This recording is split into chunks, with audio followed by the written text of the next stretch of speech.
darit alawin ri tsara le boizan hun thatak ehang hunoka hi live stream dinga hun ni angtaga hun in tep takar komni sela hun ami pek na chunga bilal sanglen masa taken kang lom lut ni rose boizan chu lasak ting pangkha ehang tho big ding ania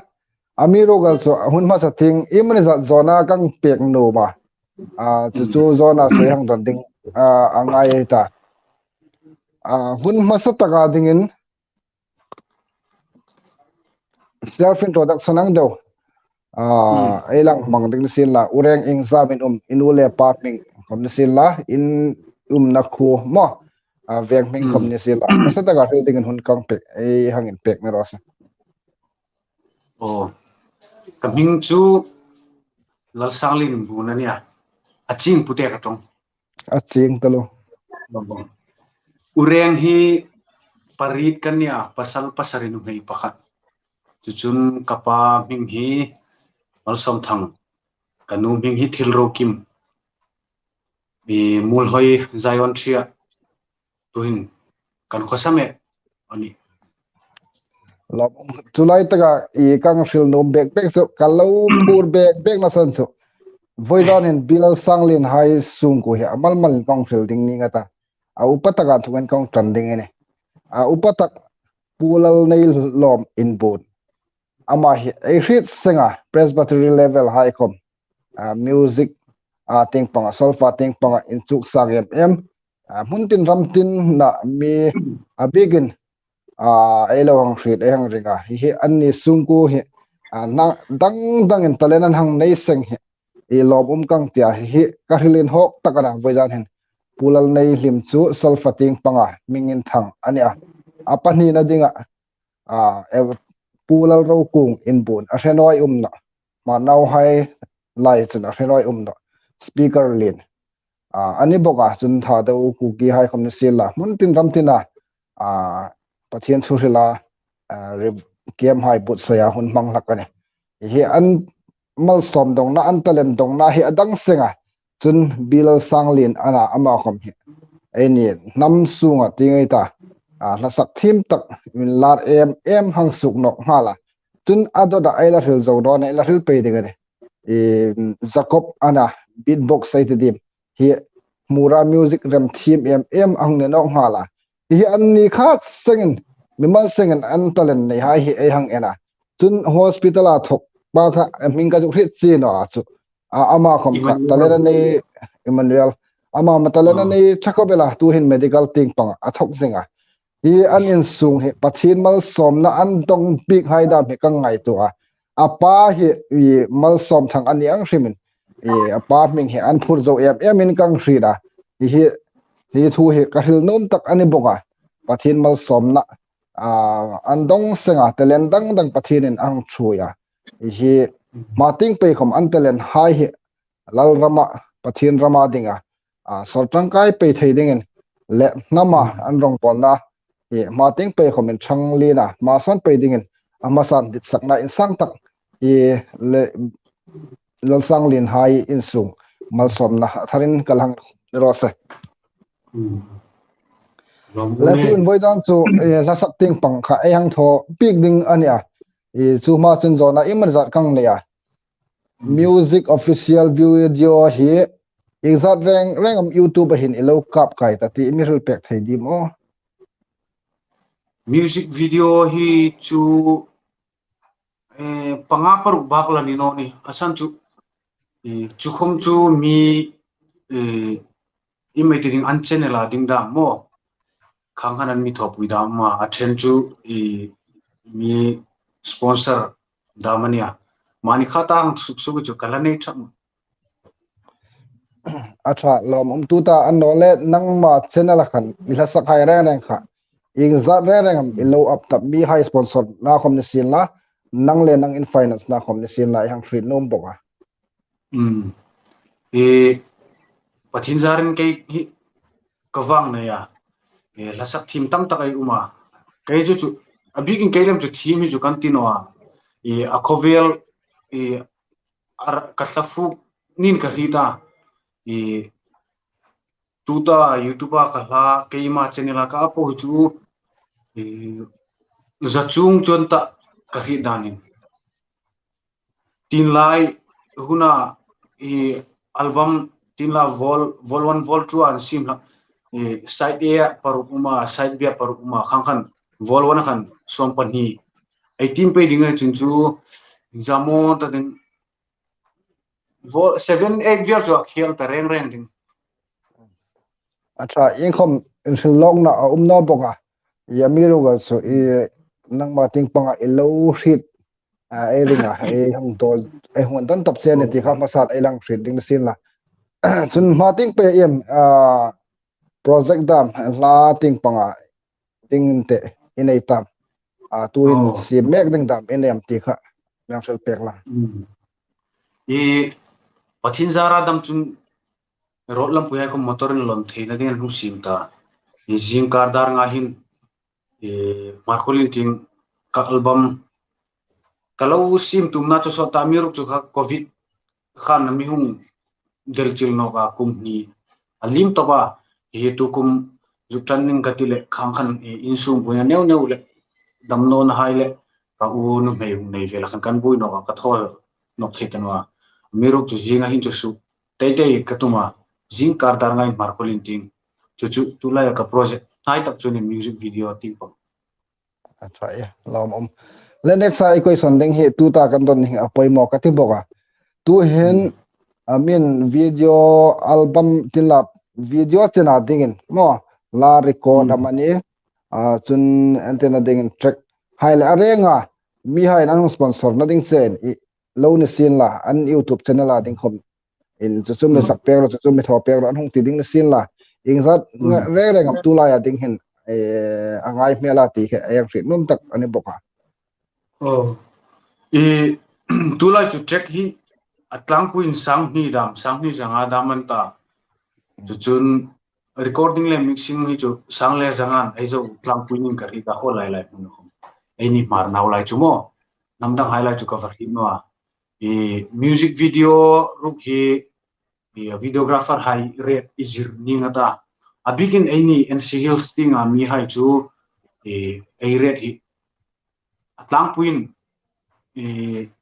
sing hui hi wanga tia leiti kongkhara chu alo tam homo om kathi to wasan chu korle vai kara nam chikin kara melo nia hingbe ra te khan elo dam pui no chu chu solman kha no ni videographer a complete team anung thawa entirnan chom ngai na leya anno le lung si na leya an mi su mun pe kha chu thudang lo ni sin la hinga sang puin sing le sanga chuni deu furani kayan veng veng amo music video le khang khan rengin la pa khata hin chu sing le sanga mo mm acha ya elo ong ri thai da ding sin la sun hil tu hai rin ting en thil pakhat chi elang suk lang no ma bilal sanglin in bun hi YouTube channel anei bia ai ni laya ding chun chu anlar tak ti ngai te anlar tak khoma subscriber 29 kevel so alang nei hi poi ti pui khobela chu chu ma ting pe ading an ai chang mo bok na sil lai hang no ma subscriber he ala nei hlom khobela ai ni mal na ma ding chun ai sor pol tak nam ting ding chun hang ti bi gai ta chu chu ani lein ma ting pe in surula dom sang atul na poi mo tak zet ani ai la sak thi mai he 29 ke chor ala nei subscriber khom ma ting pe mi hai anga 1000 anole million ai kai theino ani khoma 100k back subscriber he hang nei sei sin la hang no ma chu ding chun mi pui thlir tu hai ai thang lak he apoi mo tak zet ani ti he bojan hen ai lang thrila chu ding chun ma ting pe in surul taka hi ai la sak thi mai he ai bor sang no chun namdang hain anung bor sang pek no ding ani ti kha hresingin in surul takin ma dom slang la ti chu amasan kalang suk lang nok na sin la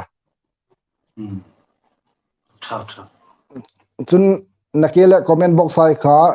comment khom areng nei suk lang suk no ding ani question dab an no le tlang an no le atul apoi mo ang khana yung suk lang ding sin la voizana ei thor san tak su la sak ting pang kha yang on top ana tu hin la sak ding en hang filai ta ama ting pang hungin but sai hai chu sak ding en pakhat hong sak phot sin la anunga e ko pe ding na sin la sang ati mo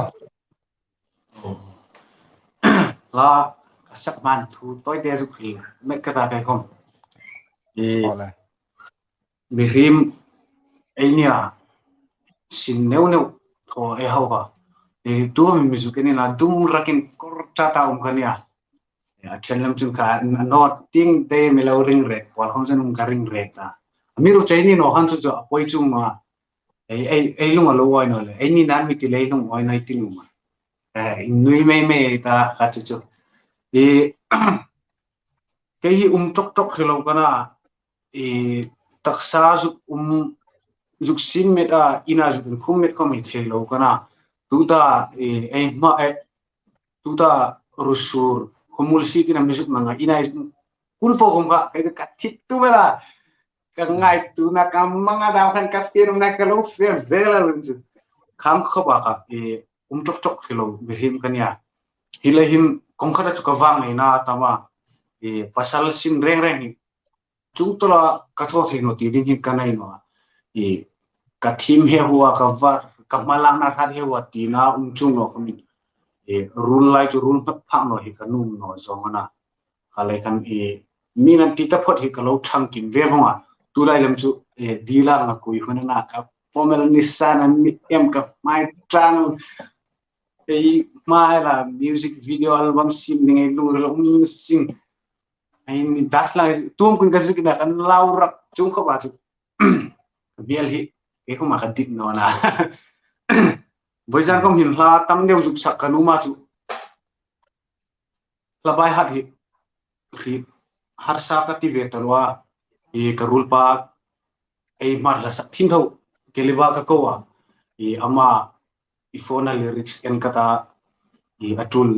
nana second voice dam thope ro kati pe ka ko wa e ka ko lo mana che in mis lang thak na ra ta hi ra sira lo tung ka lo nui jinga ma khom e voijan him e ha chu chu kha ai te ai ngai num khom e real the mi ro chu e ka ha sak ni atam ve ta boka ba ka e mani la phung ai ko mai thei chang la kan chu ale kan lai kalo sak ron ve te le hi mani ding ka fit su hi awang ta khopela hilahin e la hang sak reng reng khomi in nik na tak tak hi thei ro ai han nik tum le lyrics ai nung hi no ha le kan ai nik na ka I mani za da zai tlang la kan chu chu khela hiang a life a sak har sa ka ti na hai kom ai zak sit na I mani chenam zu khit na khela ai ner hai hung chola zu lik hu ding mani in za mani le tlak tu meeting an te ti boxi chu chu kamit kan siniong kameng ding ti ngai tu kar khan ai sung tu na khan halir sim thei gil no ta ka ri su ka pha le kan ai confino na hum su ka e performance kom hi wo suni chena ka le chuna ye pathin zaran voisom za veram voisom thum chu kail ta no di mani mi pui ma hinga asaka ka lo fe nai amiru jo voisuni jen mai ka chelan thum kan la bi bo thelo na kan la brana khang khan nervous na hi ka hau khopela ji amiru chu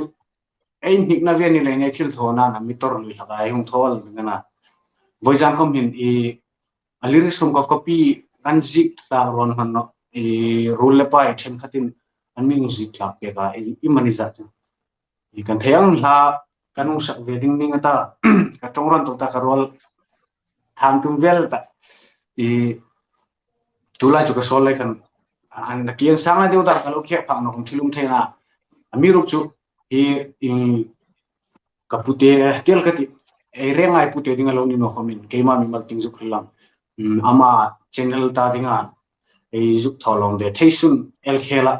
e mi pui mun la tak taka pong ai nia e hi channel an thokin voijan choi lo in role tlang thele ti nia e hom ka thei to kung su dinga nia amoi zor no ni khomin mi lo ngai e zampek pe la in zana le ya hin thile e hung thone ti kha mi pui hai music prepare la ti chu lungrung tang vela ju sa ni rosen tampong sama setep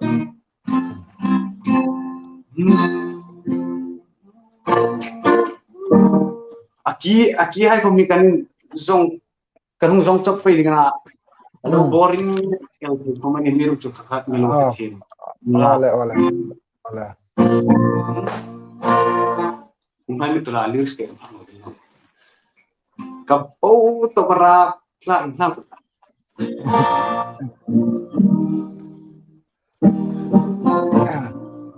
an kan ye voisan ju trong dang dang e sak dengan na ai ni la sakai chai ngai mun ta thwa e voisan ju ke apu takin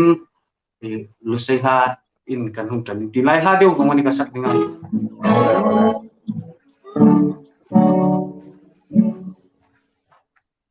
ole lyrics kan hand form pe dinga ole poina poina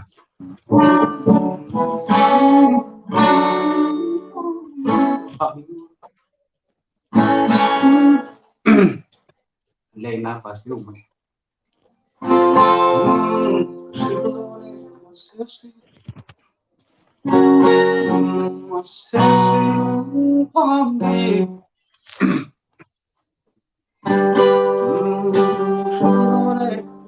oh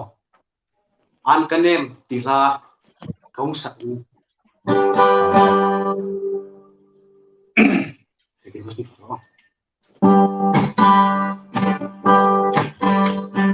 Shildone vegan mulli mualiam Shilselno kalenwa somusinga Engan kerme dia tu thinking min kalaya Lendang tona Swiung min ersenle Mase swiung pandi Ya niringla Kuntong leng mai tu reng yane Kapiang biglo Acha ang kanem sutong rose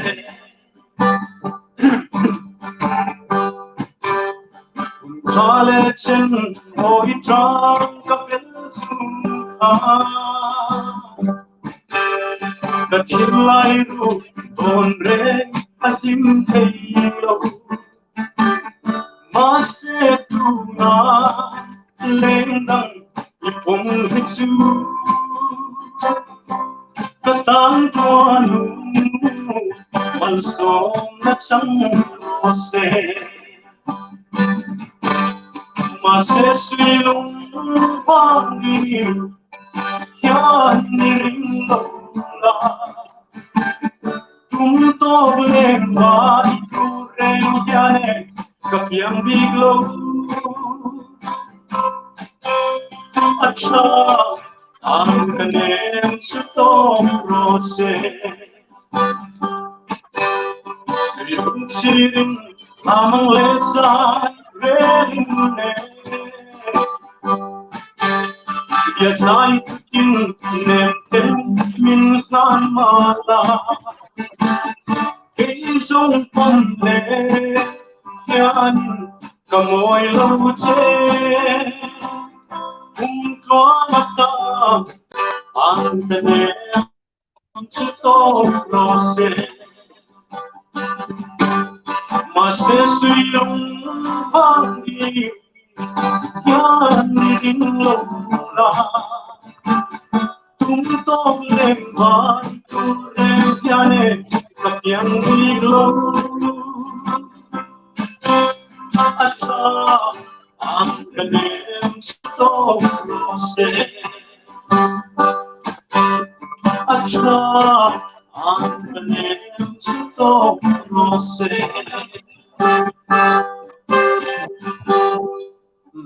ole kar khung kha chal jing la I akan laga zona yang pek pe dinga na comment nan thokin tu khan e ka ju na pai moding ompo kong sang to ka e thim de on la imang sak pe ka masanta ka e tu ta la yang sak pe na chunga lob thu e lang thil de sin la e ma ting pe hinega tha na tha tak tak kha e lang sak tir pe dinga na tu ta question zona anong pek chu education ting pang hi eng chanam an chuk ta ti hun ton pek ro ti uma chu chu thu chu le ngai zong an em ti ani boka chu a hil thei chun chu question ani clear tu hai an thokin ngai zong thu ka chu ka lu bra no bo ko lo ni sila ya question masa chu lu in la 2018 17 18 pat lem khan kalau top ta inchu na ting ha hi inchu na ngai poi mo no chu kan no khil se me la mo ai question ai answer fu thing ring ala kapa ha voi kan hung stroke kum khania kan chuk ta no nahi chu ka sanghai pan hi kha class 10 an hung zo class 11 an hung ding ka chung chara pa hi mizorama inchuk ding laboratory to lab technician ti ama kha fe kum ding kha lo ni bok admission alo lak alo fe ta lak lo kapa sum alo nei ta khang khan hung nok ta bok thule ka thule la khum chumi to lo ka sanghai pa ni kha kan kena juk tho tok tok thei chuni amiruk chu juk tho tok tok la juk ti amik kho amiti kho man tam na mani insung chu ai ni nei chinga ai khil trong ba wa khil fi zo lu ding har sang tam tak khom he ai tuk chang hak ni chu ka kan chu ta no to ba ka sanghai pa ni ka kan kai tira chung chun khang khan tulna na katlan ko kala kha kum khan pathin zarin covid la hum mani le khan mi ngai na tu kha kalau pathina mi pek na sa gesa kis ding ringot kum khan fil la kha tam tak ka hu ni chu khata khan khan me ding lom te te hai lo hu kha akia lung tang kai na mi lo thang pek ni ka hi da khala kuma mi ko tu hai kha an mi ko sewa ka kira ka to sana lam na pathin kuma an mi mal chitale an unit an block an nam en kol na kong ting reng mal som ni kan ka tong trai pe kan chu asan chu ke khom tu hin simen sin nei thoa lungai phura baluai phura impact mu ai ni nam chu 18 ai non ein dem sin han la kan chu in musik na nei mong la kan chu nam dang ai chu anin za tu ni chu ai ni chu jan station last ka singa lunga phur no ai chu ti zom se la kan chu mo mi ai fai relamin trom pui si no kan in social sel lo ding hi ka ti la kan asan chu mi rim mi dam na ding khil theino le mi na ding khil lo le ka ngai tu da ka lo ngai tu le lo fe pui da nan chu mi tu hin ai lo hun social but hin chang kang na lo ni chu tu hin em pakha ke khom kan ni tho la kong sak phut khan ka team no chu kan ri tu hin ka team ta ka ti na no amiruk chu ai layang saka pakhatin bai I team to lo hun tek pero an ti khan ai ni khomai phur da la kan chu team no le sak ta no re ni si mi te ba chu imu re ho ai sak khum lo ai tinu me la kan chu khang khan ni le khan mi rim thafan ozonga I ti hi atha patin kha kale chu semen ni sina pathin zarin kha kum khan chung talwa singin thoding in pathinin kanrim hle jing lai khomin athu thu ai ding kan ami chu no hang khan in hai han lo ni katlan ko kala voisuni chenin pathin zarin ka in chu na in ang deun ka hanga mi sung le ku khom nen mi thim ta tu hin chu abul khan chu asan chu anang le ke khomin future no ji chu ai hi sana khang le khan min lo lau ui khom chu ani theya an mi support no ni lovin amiruk chu thil chu mu the na tang kai pha pha le min an mi sor an min pakal an mi ronel an mi lo puel kham khan ni le khan ai nya ra the ding chun pui sing tak le tumru tak le tur sel tak ai no de tul ven le khan kasula ai fam kim zo no chong tai na le the to pin thang kala via chu chung lai khomin la chu sei sam ka tio ku te mi ran tim me la ka sa ka si kan sa ka chi nim de mo ni jan ka ri ta politics thil la la thil kai me la tu hin politics chu ke chu ka po no hlen ka tiel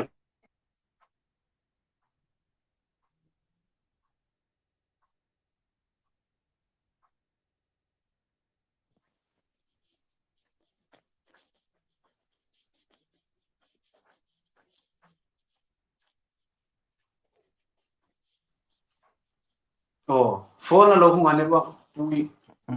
min ma sak dingan mi pe reng reng cái hi chu ka sak thim zong an mai ka tingai non hi ko ngai la khom ka ho phani ka ri da ka sak thim zong ning ka sak thim no zong ning ka lo uk sak thak non in lar talu ding le kho vel inga rut e in vir pui vel ka mi ji ko man ni bok no le kan kan hil chapo nan no e mar namin remote inga hla tinga ke ya be ka thokin halo ho ro se ka lo ti ni halai kan min inga hla ni pe kom no lo in ka lo sak pa ya e a chen ju ju i rolen men hing sak tangai chak no man mi mi ru chu kan nol no ka la pai hing kong politics til an to kun hla e a chenin a BJP commission a congress komin ai ni namsunga e ai an mi lo dit saka an mi lo hung rona hla ai lo saka anila e kaka entirnan tu hin mi har satal wai ni sen in hona ding ifa mun ta chu i viral ruglayan no li har sat lai hona ding i mu chu pathin rem ru ngai no tini an no pute khang ang kha ani lai khan ai ni khom e har sat lai thil hi a medal chil na tamani e kha kong khan thim no na tam ta politics level sunga in virle in keibuya in keitna di an milo son akani tam tak chu halai kong khan viewer silent mi puilo and tu hai po lo ngai to han mi thim dinga ka ti chu e kapo no veto pani kai amiru chu namin ha ha ro se pathil ha khom kasak love song khom kasak e politics la khom ni ro sem aing ing ha khom nam ha khom e sak thei po chu la hung sak bong ka tuman asang chu tu lai khovel christian na tha tanoni anle adam kura ai entia ka ngane salim pe na e khom jinga kathial thei kadamel thei khom ka hit no e huntam ta dai ding voice ni maksan ning en sin ka tho tul ve ni hi le hin e in jak lo in zu khile lin lang ai jong thil khom ni sin la e ka chu la hin ai jong ka lo ne ka chon lim mai no ni ka ker man ve no ni e chung ang bok in thil e rule pai ka pol no na le e rule pai ka sa tum no na san khom e ka thil lo hir gan ka lo fe pui da ni thivat ding hin kan ring le hin kum tam dei ding thil mak sani ka num ve le hin ka sinai na sa tak thang ka lak ve la kan chu hi le hin e rula ya lim do hang jang ka thim ngai no na khang khan ni le khan e mi la hin sa tum be bek lo kana e ka hil la kan khil bo e in pom sia chu na fi tok thau ning ka hi ba ole I afi line zingin education kha in chanam in chu teacher kha na ka khan ka topa BA third semester chen kha ka lon chu bia adang chu ka zom ta no zom no khom ka tum chung ta no asan chu lekha team in hoi no ka pingan thwa thil hoi no ka chu lekha team school ka ina amiru chu ai that na ding lekha lo in chu no ila e mi hin ping pui varna ringot hin mi hi me en don tlai thing no ni education mo in chu na thing ko mi afoi mo na san lekha hilo politician leader ko mai en veng venga ram le na man thui da ne dang zat zat an khel dan chule chun viewer sai khom lekha e har sa tok tok ani khom athei pot chu lo chu tok ro chu ka tu thu sam le kan ju kun fuin che oni tu hin ka tan thading an chu ka sang hai ne kan hui ding an tana kong ka tin tharung amiru chu ke kan hik na zonga e music team in chu thari ka numa e pathin zara ai dama hingang thum no dame lo nei ma khu alani nei mihim nei tum chun nei ni chu lo thau no ni mai tia hingang hak top lekin e login chuk ve kanum lai e plan chu ka sim photana chuk din chu ni ke ka nyet mu tak tu lai ole lom tu taw lai po kha zom ding tam tak au ma hlir tu hain ei kima ei hrit thim in tu apoi mo bek ani eng po khom ne sin la tu ta lai kha lo nga ya azom ting pang kha emo phurna ne ti kha ele sap sa wat ne sin la tu hin chap in ka ko ti hla kha sak ding en hon yang pek na sin la chu zawa I zona ka nei ka sim nok ding na e malam malen akar le hla akar le thu nei fe ding ani le tu hin chap in ka ko ti hla sak ding en hon yang na kita pute ka sak kha apir khung le roll ri an mil phak thok roll an lang an mil oh an mil talo talo trapin ka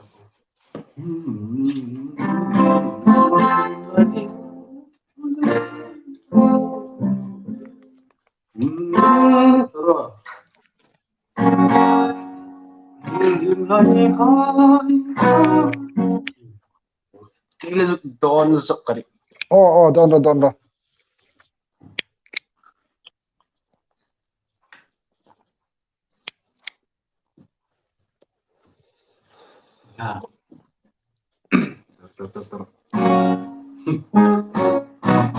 ya karulai kan hihin lo en karinga lungin si taginin lo en palin chin kol tanong ham ring kol papa kan ni khang ui pe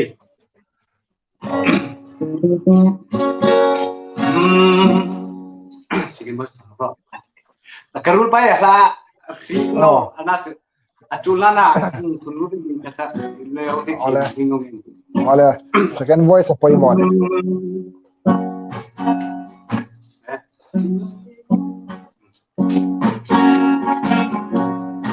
lim lai ni hai kari nam man le surfat wile si alang pon rui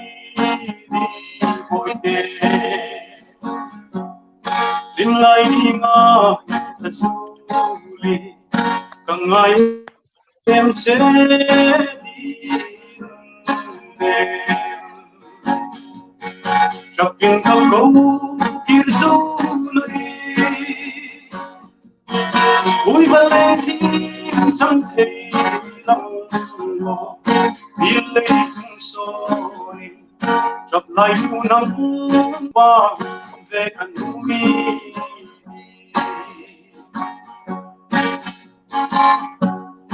Bituti ei turam lai kan ba le Silung rupi yang datang mina bangin kan kil saban awang sabna leisun kapai na hilim Chapin kako tirso Ui balenti chante ilay tung soi chap lai punang ba te katumi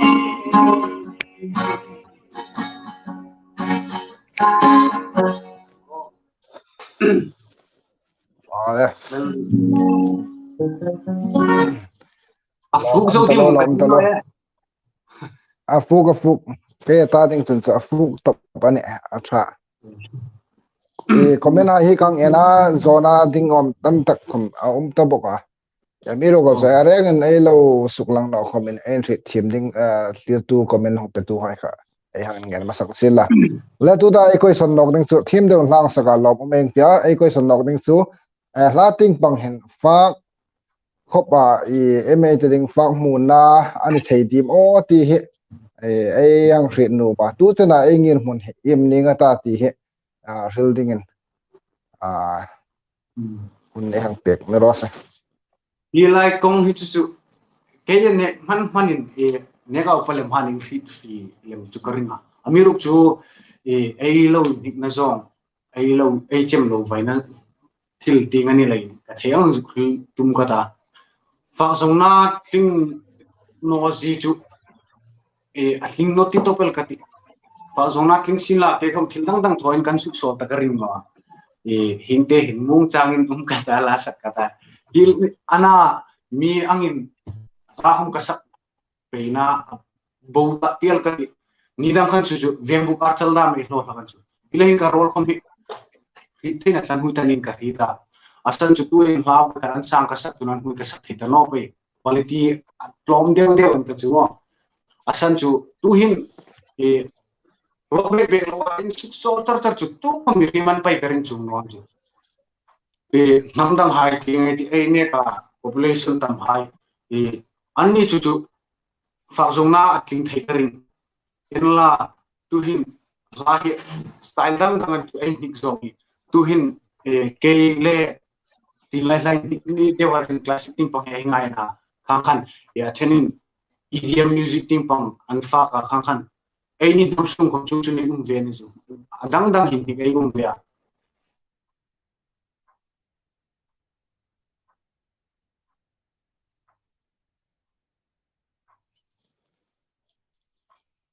anh không call không có điều thế lâu ngọc mà đây đi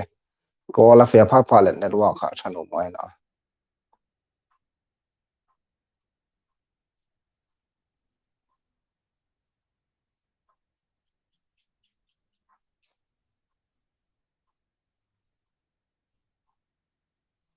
tâm tắc comment ở mà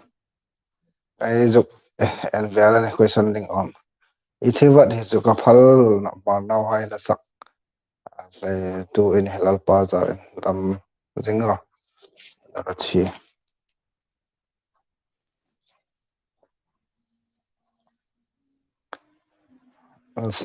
Oleh. an lang theta pude khan Oleh. Welcome. chắc là mình ai khi team mate chu ngai dengan asan chu kan net hi akarle bawa akarle uma akarle chawa akarle khata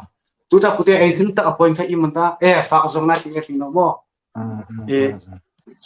hi tu hin nakita karilang kan style dang dang ni kai nia ai ne ka population tam hai juk thir chun tu hin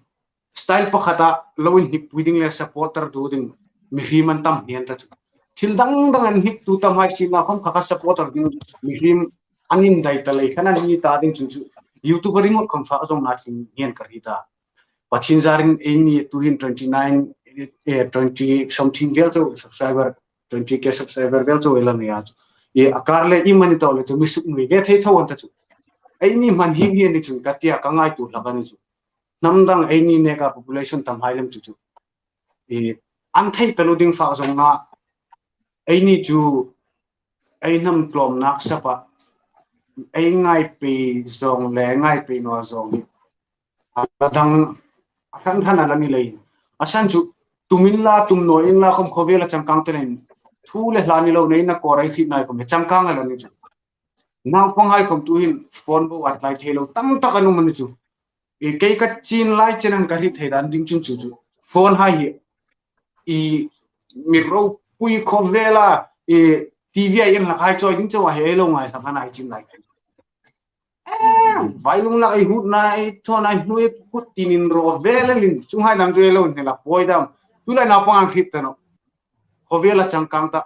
ha lai khan khovela changkang ta buk si ai nam mi hi mai tlom si in support tu ding hi ein dai no le nei nin tham lai chu chu ta zong nai chu sing thei ka pu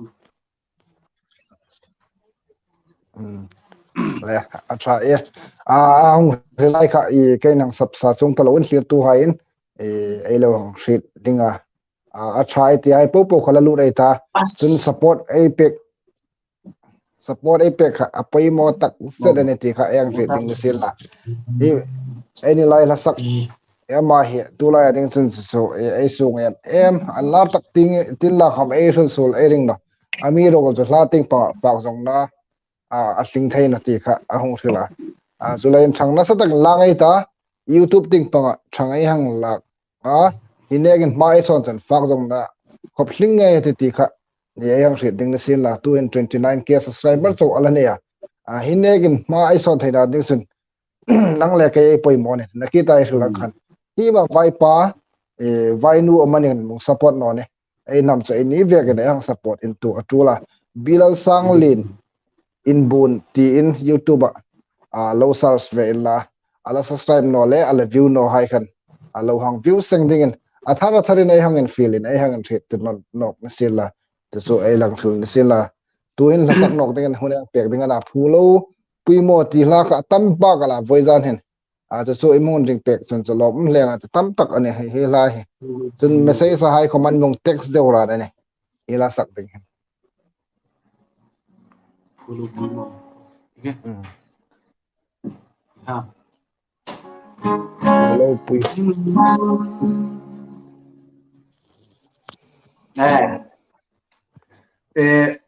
tlangwal isak tri damsoro kakakong tinasan ako mo pulo pui mo bay mo talan ni loro kakak cucu kalau uncung top lai kan kabui tur kakak cuma kiri udah singa dia pakat kadang lang sakati nakile kakak kamu sakli oleh lu say lahat kau lalu sakay ta kathai mampui dilaka anu sakling milau ri tim sila mo request tu kan asan jo atunan kan sang tu kan kalimit din karola blarta boxi kalau incuk na ka trayvong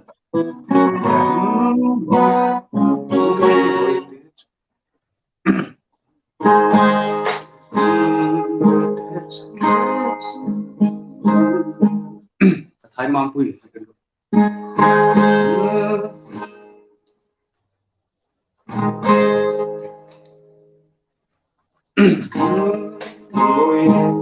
oh an lang kan hung sak to banyo milo ole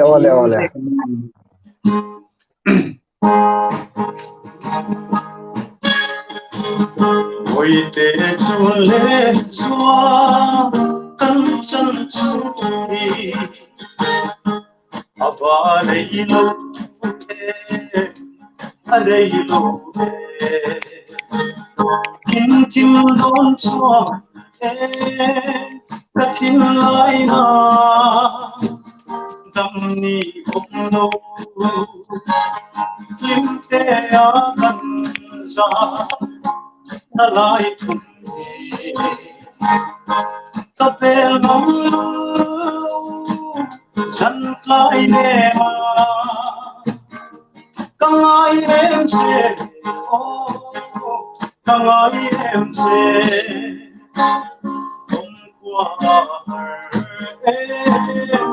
Kathai mampui tuan kaya kasang seda tuan antekin tui surto ave mahia mo chinna purni tola lore inte akan sa nalai kumni kabel nang san kai nema kangai em se kangai em se om qua har Kathai mampui Ivanga Jamnai Lupa Toro Aremul Silo Nang Letendo Buanang Kumle Yan Kan Mo'y Todo Mang Chamanga Inte akan sa nalai kumni kabel lo san kai nema kangai em se kangai em se om kwa kathai mampui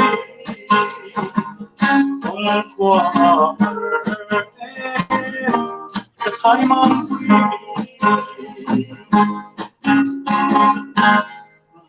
Hello mi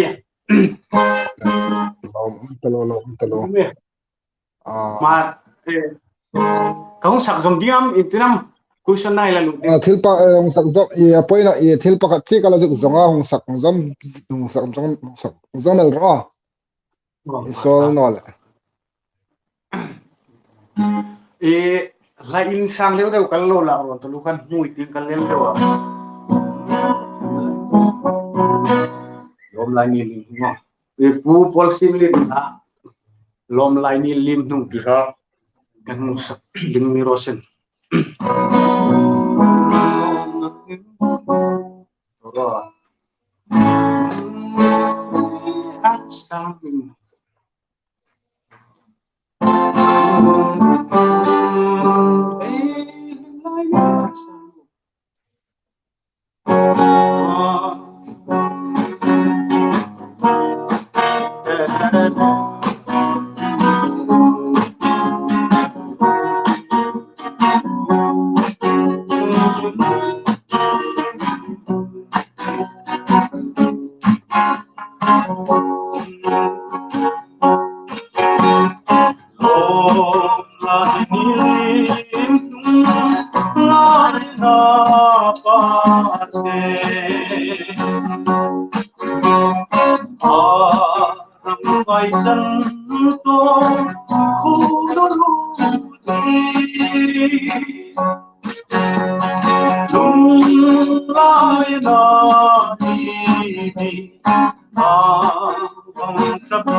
ansang bokane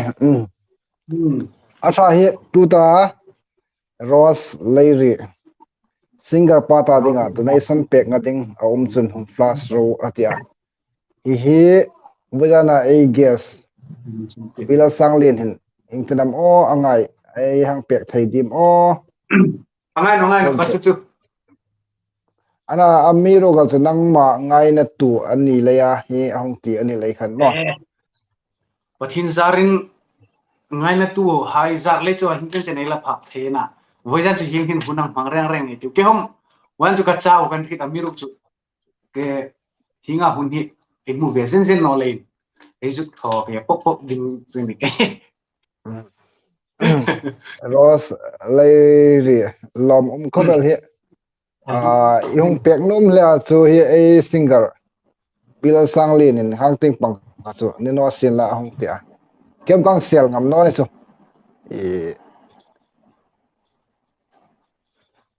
amiro gal chu hi ahong thona ga mo album boy pui me kana mamo na an sang karing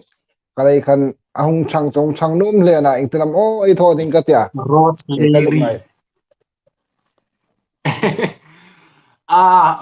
chunga ai album sim na konga kudan mirol pek nu mani le chu thur hang ni sin la mo amiruk chu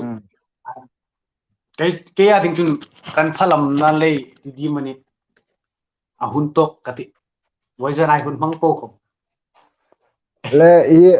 henge nang thong ai te amana thil nom lol na chu tamo yang thoding a thang nom si adison Rose Leary henge thong ai lai te gp number thil ka ta ke mata ahung lu ne chun ang son ang sen song hal thei dingen Rose Leary ko di hong rol dom tak tak ani chun kong thil ding na ka gp number takin pilawin chu ama pek chunga ding rom thu ai zu khil ni rosen chu chun Rose Leary hi la zu khil me kadi mar artist tam tak hi anni mason na dingle an parvul thena dingin kudron no na be hi nei lo na hingang mi hi lazuk nei bel sai na fun te thum vel ai nam chu chang kang khan ding ani lom de lo le ama ai ga sa ties anom rak na sa mi hi voidan hengai tho taro ro hin chuka gp number ang thil kata itiga thoken kalau sen songal ding ni sen la ti chu kalang thil sen la ka gp number lo shit no mane chun ai mi lo not lapek dingin ang pasat kong yan che ani 8134082928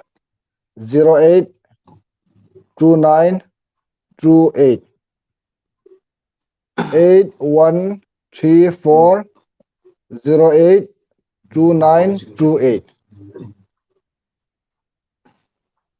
8134082928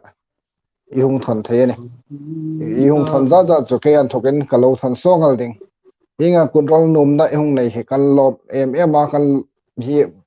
mamotam tak anei ani ti chu eng hrila azinga hi mar kholen ting sugin album hai asim dingana chuding chun Rose Leary lo thang no ma ilong tholom no no mane chun 8134082928 ihung thon thei ani ti chu kalo zuk suklang nok na sin la na ke leong suklang nok nga san chu tu takin alo suk khomanel thaya ai ril thei no lein 8134082928 avel vela elong suklang ani chu Rose Leary na lob talo control nom dam elo ani chun hi gp number akhan hang pek thei jing ani ti chu yang suklang ani 8134082928 avel vela lang thol ani ayang se thiam ding sen la le tu da ayang penok pe dan ding chun hi bojana ai gas artist thim khom hau khobela nakita ari lai kha ina khoma umman na ama sa takin len denga thima chun nga puwe thima peter ang thawani chun saka ba thim boka hi silai ka thim khobela fe na phoda lo ting no bek ga in na hung kir he ngai na chun studio aman anei no chu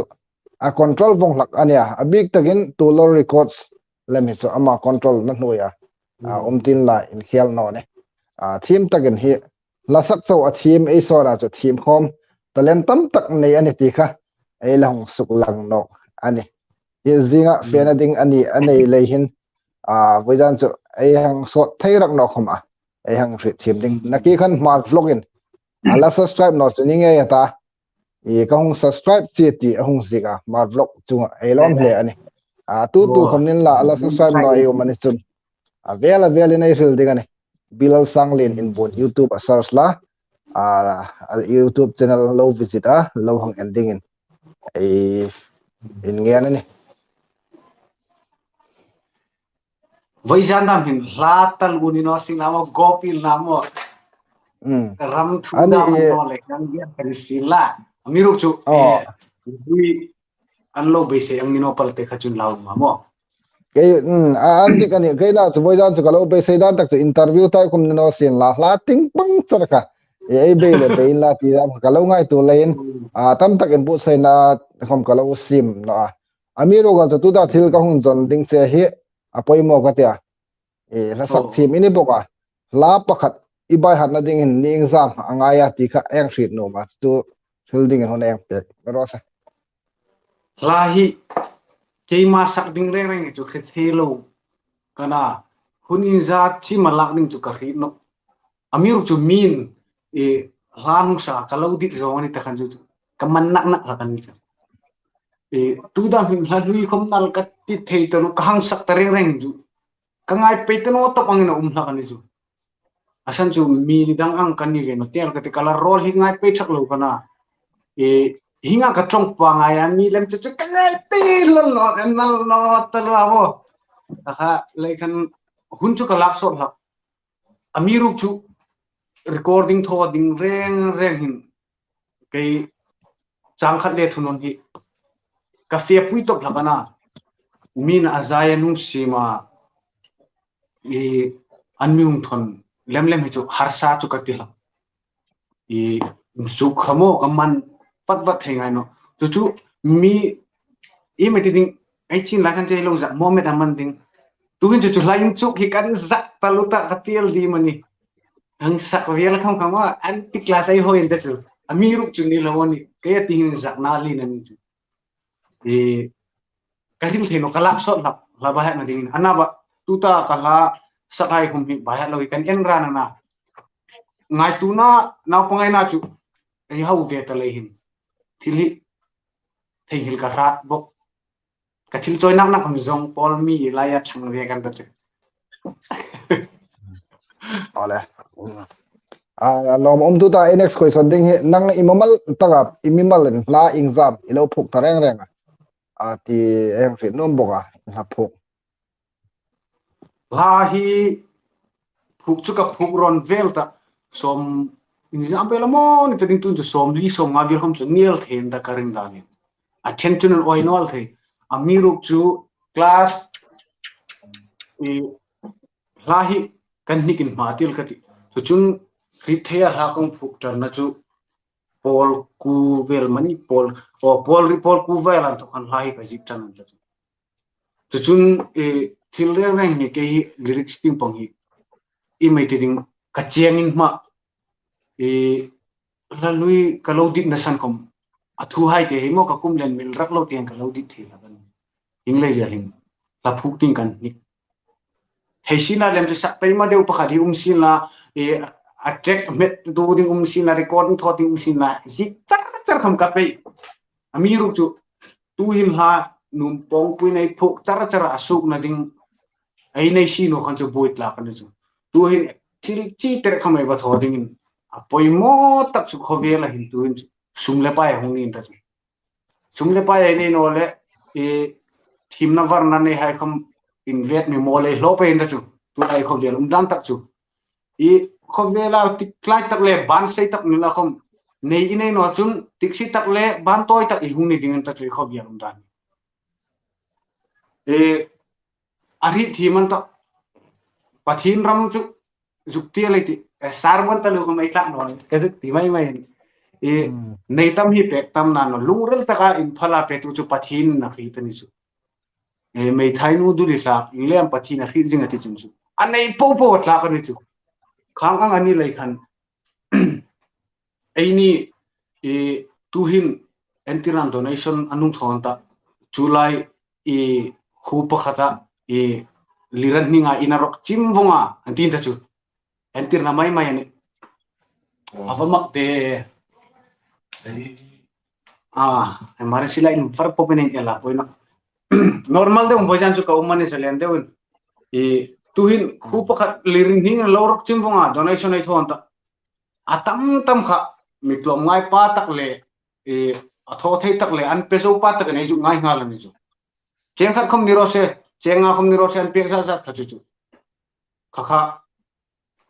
anei po lo pe kho manial thia atik siletik khai chu pathi len kar lo ni taro se ai tho ang pe budinga na mo kho velai tho po hi ai thi nung khela ai ro chan ding wa na ding nuwe hi nei kho ai o ai she kholam ju wa na hin ai dam su nei tho pe ni chung vel chuani ute kahil ki mo mani ale atha lom uma tu ta ila phok po som nga vel iti akhan exam saksu gen tareng reng ti chu em fin nom boka pakhat pani pathum javel mo som chu la kai karin ma lai hau le de ti na ti bo atha lom uma ngai ta la tam tak e vojana I guess na phoga a clear tu hai a lo sponsor nom da bai umane chen a la phok ngai I tam tak ala ne ti kha yang suk laka chun mi la ba ko bar ne khan chok ma ni la phok ngai kha atha a chu ding chen a sponsor nom da bai umane chen tik lai khomin e kot an hong zinga ne ti kha ai lang thil ne ro se le tu hin la ting pang fe no kai ta phulo pui ti kha an atlangan tam khobela lam pui thei di mo inglam sai ime pute nakita phulo pui ti di mo phulo pui ti an hong si ka ka atam khobela request ka khai sak thei di ti ani chu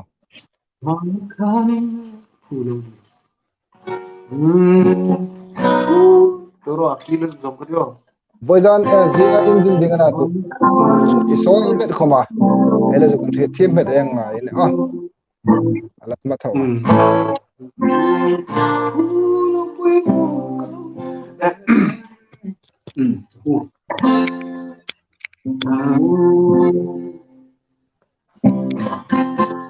ka theyam kang in kong sak e ka rol khoma lo tel the ni o kha kha in mi lo ole in thim bong che in za ta lo le ne hu tho ding ro sen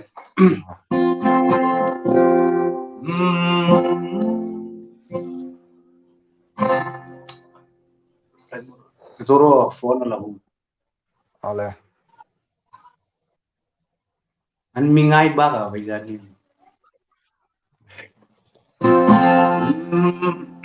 mana si bos toro mana kanin ne kulo oma wi ya tu ka sung kha kan nin ya God don't song at them tree hustling dang min belusan le si todo primo kan se e tua analua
chuan leng dang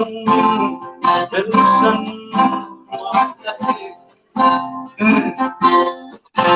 đi chu tâm xuống tu cả suy ta nắng hoa ta riêng xây tu còn hàng ngày là cô đi mà thu lâu quê ngô lâu còn xe đi cắt qua răng nắng mùa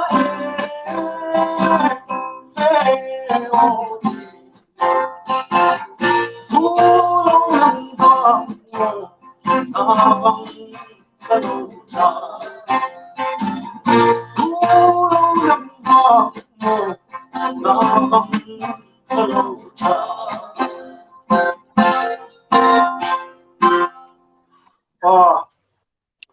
harus lom le tu than Rose Larry ai thogin cheng sang le zanga eng hua I an dik an no ti kha milong reply no sen cheng sang le zanga I zinga a big tagin wedana I guess si mar kholina video album sim dinga a fena a hung tho lom te ania lom ei ti khobelani a mi pui ri da ai lang suk lang ani to cheng sang le zanga eng hua lom ei ti khobel nakele an thon da ngai tu telem de mani lom lom talo khang donation hung tho tu Rose Larry pathin mating pe ba so matam tagan vur pe se la ti chu sakna tong bau ai lang en lat ani so bude na kham talu gala sa angai hoi talo tir tu hai kham anna sei anna sei le ani ti kha tam tak comment in a oma YouTube CM lam chu ahung lang char ne voidan chu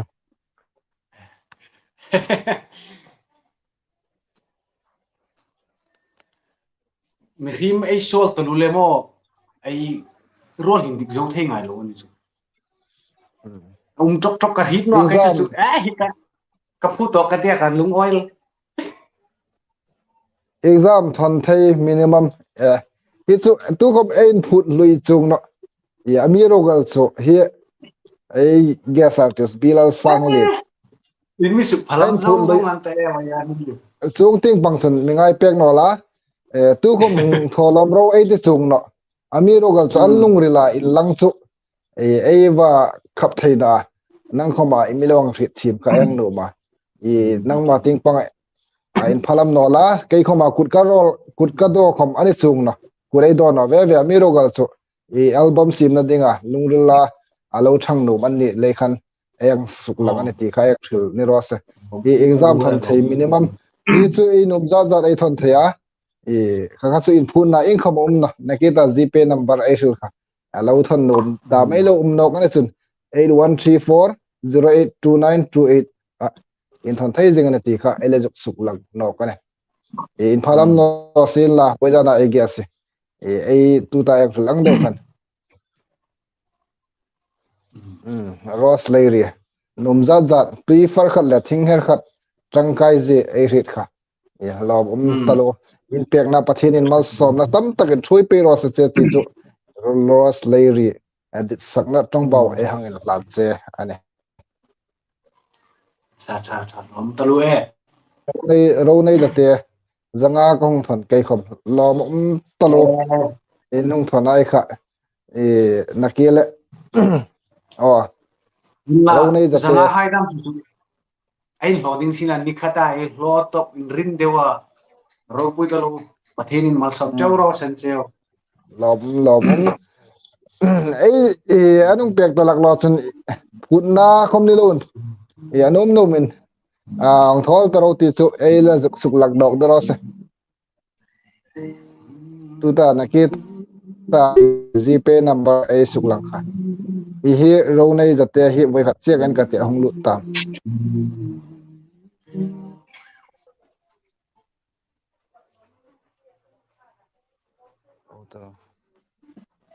Kaneta buimo pute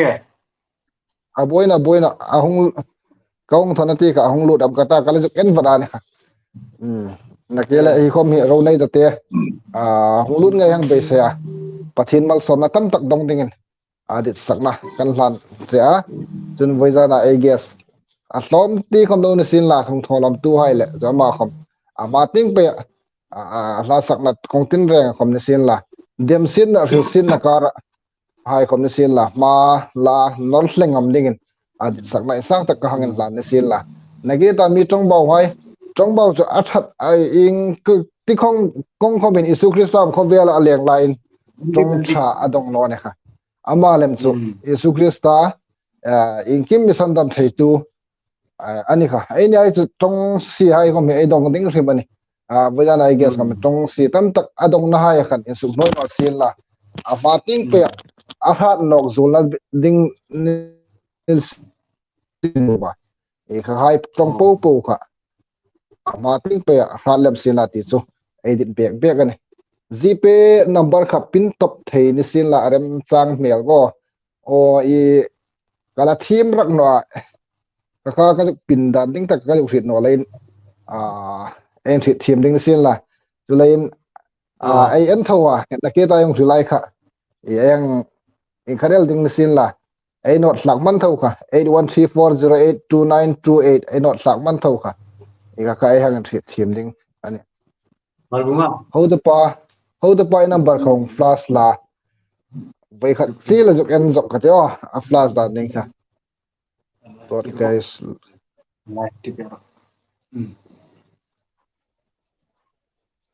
ai tho ta si chun bai khat chi la jok en ka te in phalam no sin la ai guess kom i male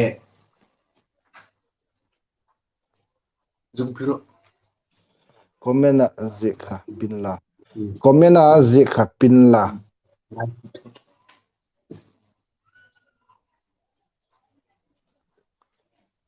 ano le hing thong ai te bai khat sar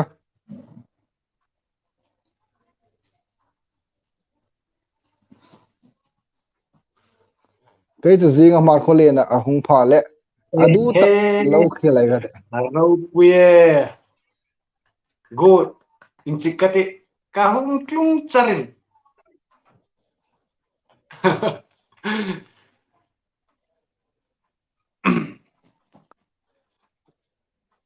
mere them ram ro kha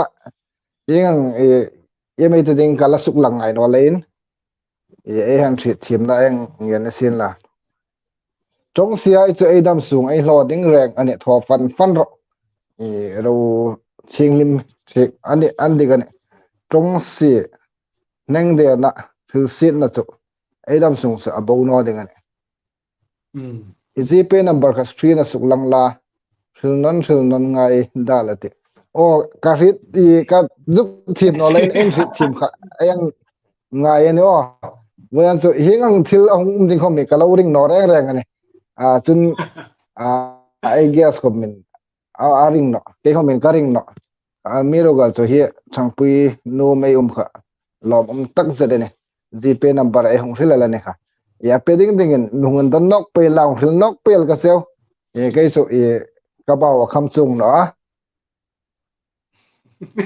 tho dan i jong sung khan la lo in sak ter ro atia tho dan jong sung khan la lo in sak ter ai ti mo e kha tho dan ding kha e hil sung in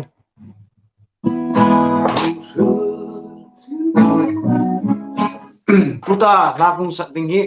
a full chun kasak thei no mi ru chu chang kha le chang hi chen kong sak ding na ma la lui mangai bt ti la sak na san kan ding ni boi janin hi la cha hi chu alo pala ni chun nur le ti tak zet no ngai sin ka hang request ni ra se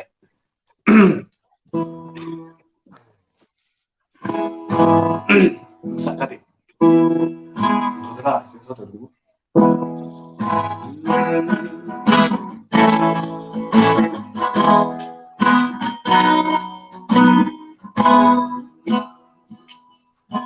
hằng khil ta đi đón lung ngô đi chun lê du hai cô là kim tên mà ngày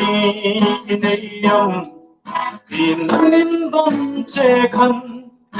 ipa ngày tình cao ipong ang vero ding mo xin không mai bi ti khila hay nghe mo chân ngâm lông ngày na ni mo con na ngày na đâu này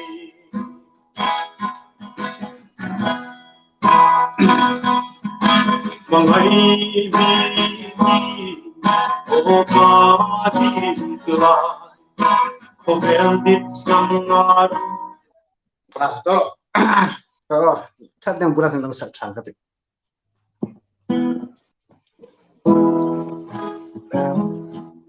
hằng khil ta đi đón đi chun lê du hai cô là kim tên mà ngày nay yam thì nan in don che khăn ipa ngày hin cao ipi pom ngam ve no ding no xin không mai bi ti khila hay nghe mo chân ngâm lông ngày na ni o cả thô na ngày na lâu này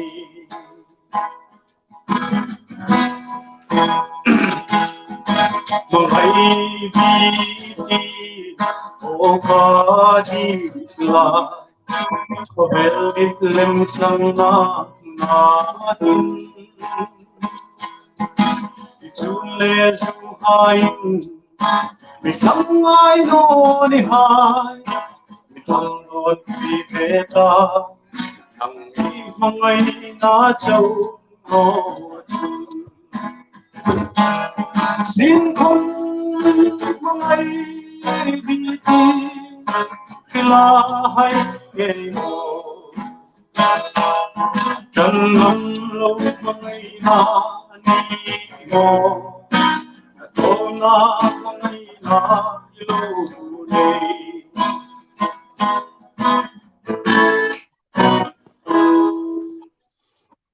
là lòng ông talo ấy thì chú GP number ấy không xịt tập anh ta kan tu thang nom chiang som khom sin sop ni khom ấy tho ta lak lo ni kha e voi zan hin ấy hil tarop kha ấy gas kom anum leya ấy hong sin no chang pui num ima zat anum leya ấy hong si ana hi ấy lawang rit thim ding GP number ấy hong si ta ru ngai ta lowin hi screen hai nei hong si char ding ani e hun ima ni chan ấy lang pang ding ana yesu nga hong tholom no tholom o tu num tu ai ta ding pot lim takan hong ani zinga ai tiang khan asuk ding ana e chu taka album sim na ding sumtam tak atula ai tho ta ro ai la hong suk lang no ani chu chun na ki ta ai suk lang kha velen ai suk lang ding ani subscriber 29k so wala nei ni la sak thi mai ta ding ana pikin fak zong na mi tam takan an nei thaya ai ni so ai la nei thai na chu ding chun chang lang ai ta e Ingin iloba sponsor no comment suma iloba sponsor no comment ye YouTube face link kan e thil nasa tak atho thai ne ti kha ayang ri thlat dingin ayang no ma ha YouTube an thakan sum lam na an nei thai ne ti kha ayang ri ding sin la chun daga ding chun tum run na tai mak na in support in tu na kha apoi mo tak ne ti kha ayang ri ani hi chu anril na sa karing no kha ni dim Ross Larry in tu tai la sak kha hi chu anril na sa karing nu kha ani dim o hong tin so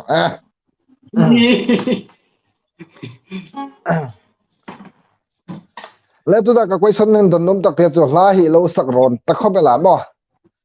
la sak na hin em har sat na inei ve am o ti chu eng rit nu ma ar sat na tin la rol ting pang an sang an noi an nole ingam tak sat ting pang a khom lai sak rot pha la nang ma ting pang a im har sat na inei laka i ama tin la lai sak ni phut lai kan chu pathinjar ka hisia la ting ka ti chun e ram suk mi eni lai ram boru e hip rol le reng reng i mani chan chu hisia na chu ani pe reng reng e tu la ya ka har sat na pal su fil kata karol hi a ju dum ji le he an mitia chu le ya chu hinga pa la kanin miti miruk chu thil po po hi edik thei vongania in ruite thil chanwa chaw hi am suk si thei tu ni no thil chu over talu nei di pha le me rim si nam thuna la bu khomei dam na na chei fak ra ga von time mi pha le ni thawai le thau thei lo tu thei lo ha ni mang deu khan ka kha e asan chu hi kan phalam chu tan media social media thil khom e khovela kan phalam ding ta le kan zak tak ding kanu le pa inan mi hit pu ta len ka su khil ling sin la e kazil hop hi ke khoma ka mok ta amiruk chu ken ka hop mani man mi hop le man ta ka hit tanwa ka he khopela e nasata kan sum ve a tuhin chu e 70 100% a 70 30% bel chu ka tlan hui tanin ka hita chu hi kasak sot phale ka rol hi ka tong chen khom tu khom hina hungdang lam hin me tanin ka hita hung tha ma da lain sang voi ka kasak chun lain hui ka sak thei tan chung ang deu chu kana e chun tui hi ka don plom talua tiel ka ti karlem hin chu sinak ka fen olem chun chu jingkar bu phala ka don baki su ni thlak tu don lo khoma thei kana music in la troll per purin ka korcha ta la kana hi tu hin kal hi kanung social tan no ka chun ka nar hi asung hi einar kule ku kara pingdan hi mo hi lai tangin aruno te ti di meru dong hi khang tang hin apong umani chu ka nar hi asuk pit la kan chu ana chu ejuk to ka mo hin ejuk tu ya bo nok la kan chu an kaka tuin tok lon juk si cha la lon vocal ding ai tok to la phai nok la kan chu hi i mani ding chu ka hi no chun ka om te hi kan social dewa dam doi thin dam doi hai chu kanang tho jinga chun tui khom ni khata liter ni dam chu ka don phak met ta karle ana chu karle kala hian chu khom chu karak tla kan ka tin don na chung bel choni social la ting ya har sa na ka tu khomo ata tui hi don teu ro ate tui don teu ding an hungen pui che ni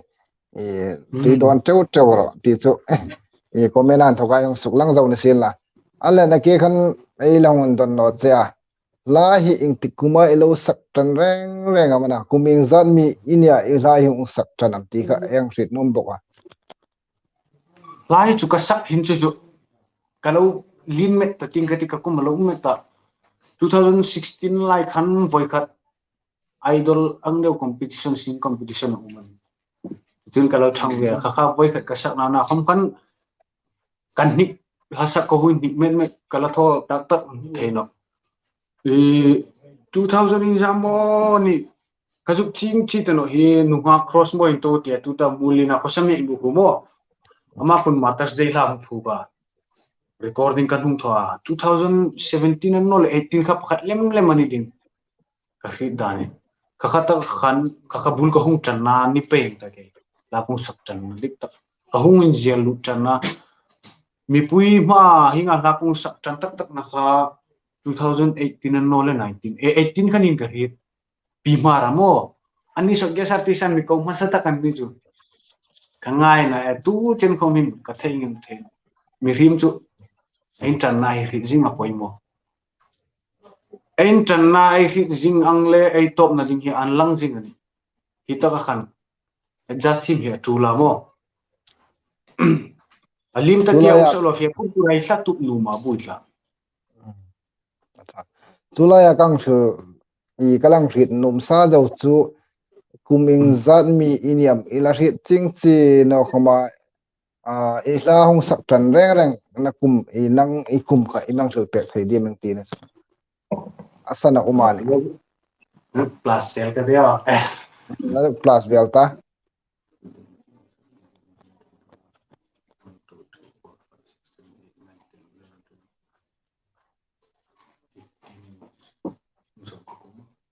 o kum som pari som pulai vel kan chu kum som pare som paku lai bel mo chu naw pang chi te ini la yan thokin ilo sak than na ti na ni so ka dik dik ading chu kaching te tan tho kan hi chu football le na mo ana chu ha garam se pe bok le kan ka ke ka chang ting ke vun po he harun langalin fencing in ka vate perna fencing kha zuk siran chom hen pe ding ka ti ka kasuk sir le kan hin balen sum ta lo ka kup pok in ka tua kui khera chu vun po hi arun lang la ko sa ka chu ka u khan min mi tungkap mulan bela thala kan ti ka vun po mi bel pe kan chu ka taksa le kan huing matta hung septik ka bol ko hung to no pa khana chun e perkhung ka hung per chan no ka music ko ni ka ayung tho tak tak ding ai tile ai ni ro chu rulin har na ding so ka thil ko hi ai chi ma ti lai ti chu ta ka chu nei ni mun hai chu chu thim halin da e khata ka khan instrument thi lai kha kama mo le kan hing ni ka lo bu theini lang chu tu hin chu chu mathin zarin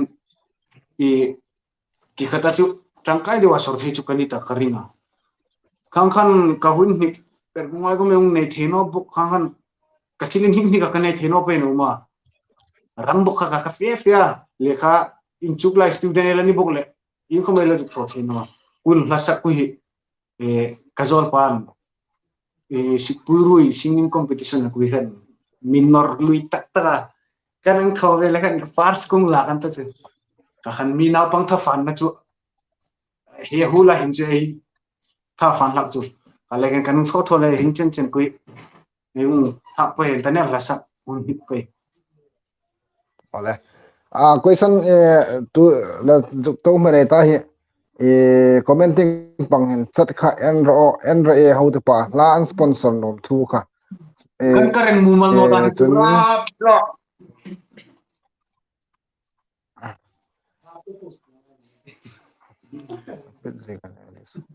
sponsor tu ding an ta khoma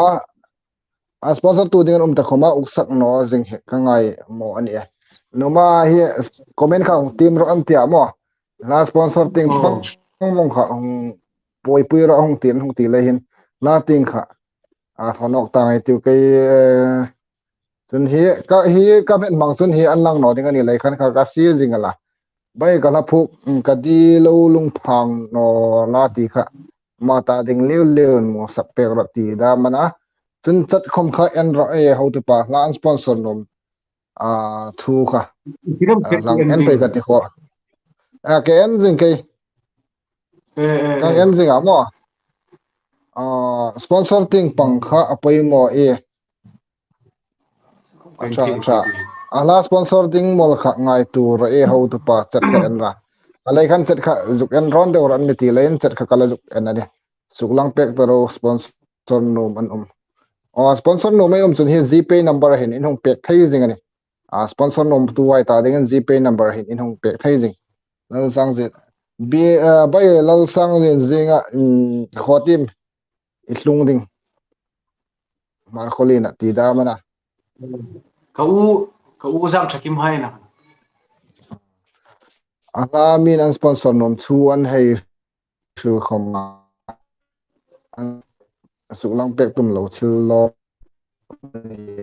ani lein hung suklang rai ho ta pa to ro kholai mun amani chulai tak chu kalhang tol kai ne pi don le zil hop khain sum ro pi don ka hung en pe no in comment hai kha wa gal ding sanate ho ta pa nge album khom full album khom kha pe mo tawra lang en zo ka sim thar ka ngai ani ti hla ka hong sak ro se ti anole hi kalau zong karin aboring no na ding lai milo sak pek thai dim don tam suilung ru ga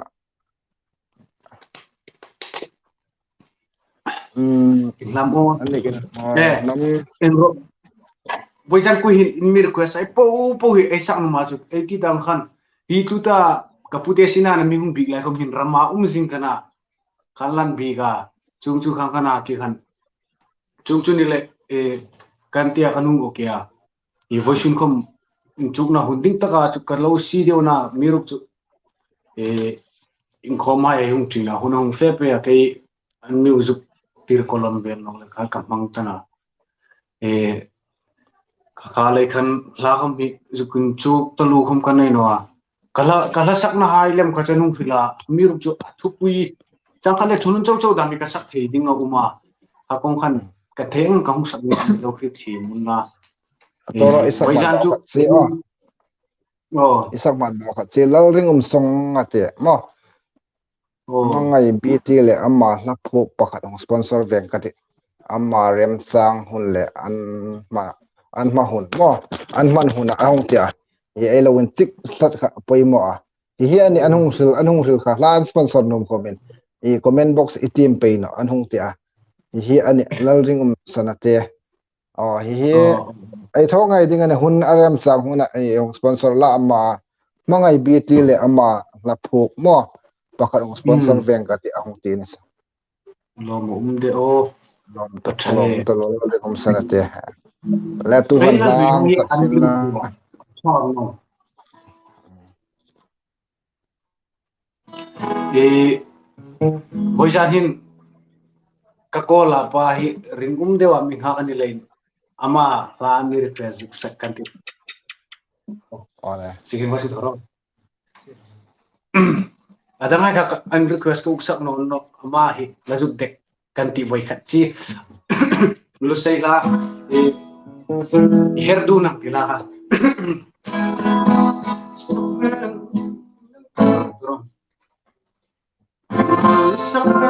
oh sakkan ti isabbe ron hoila Monunia bin lung lung sim ten katranga mangeri pom leila om ko har lung le nawang tra ni sum te yu sena nge ya la chua engang ka ngai lo nge kasira nang beila ri moi tring trong rem le bia tu ti sai le swat quy rem ma la ya loang tem si son du ni lung loang tem o ni er du nang san kuare na se lo ka kia la nang beila Achianga erdun suan sai kuava mat namo chon ban shui yang buana tu ten buan kumi lai chuan ma mi phong du na eng dang ka lai lo nge kasira nang bei la rimoi jin trong rem le ya ti sai bone suốt mùi rem ma la ya con ten si son du ni ten o mi perduna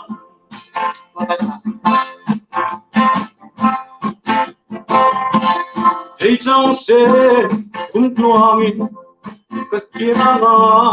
nang la nang ngaya trani le om ko har silum le akia nang rizam con mang an sang su se thar no min le du nang ka mai lo ne kasida nang beila moi ching trong rem le ya tu ti sai bone suốt quy em ma ya golden sea song to the oh eternal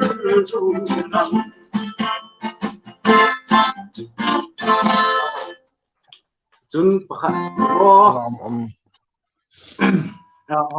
pute na hungla nok re toro Eliasin kala sakasak no chun chuka in theinol ding ani tia Elias comment na ka atam Eliasin kala slang asak no chun ka in theinol ding ani atia Elias boy khat che hung type la i la slang kha long suk long type ta ve char hi achung ting ta lai khan ka juk shit tanwa i la slang tak kha balbunga battery le lo silam Ini antara Elias ila slang kha suk lang nok re achung ting kang khat pe tana Adang le lo mo ka battery zo ta ding denser ba char sum ta lo mo poi ba kala Urtor power din kar la pasuk lapten toro ahia ha ba kan amo puti hi live stream hin chu network khom a hia network rat khom poi mo a battery khom poi mo ne ano la thil pakhat I kei ma ting pang koi sang kang sim nom chu marai hi la ting panga hinega en chang rat theida ding lampui I hri rai myang sul pek theidim o hinegen ingtinam tho in la ting pang in chang rat theita ma son theita ti chu ei zone an sin la hilai tak hi chu idea chu kan nei tlome e mitumru amasata ka dingin e put itora put chi puti question so mi peshanok ta marai hi hinega hin mo la ting pang ingtinam tho in la ma son nok theita ka sin e ma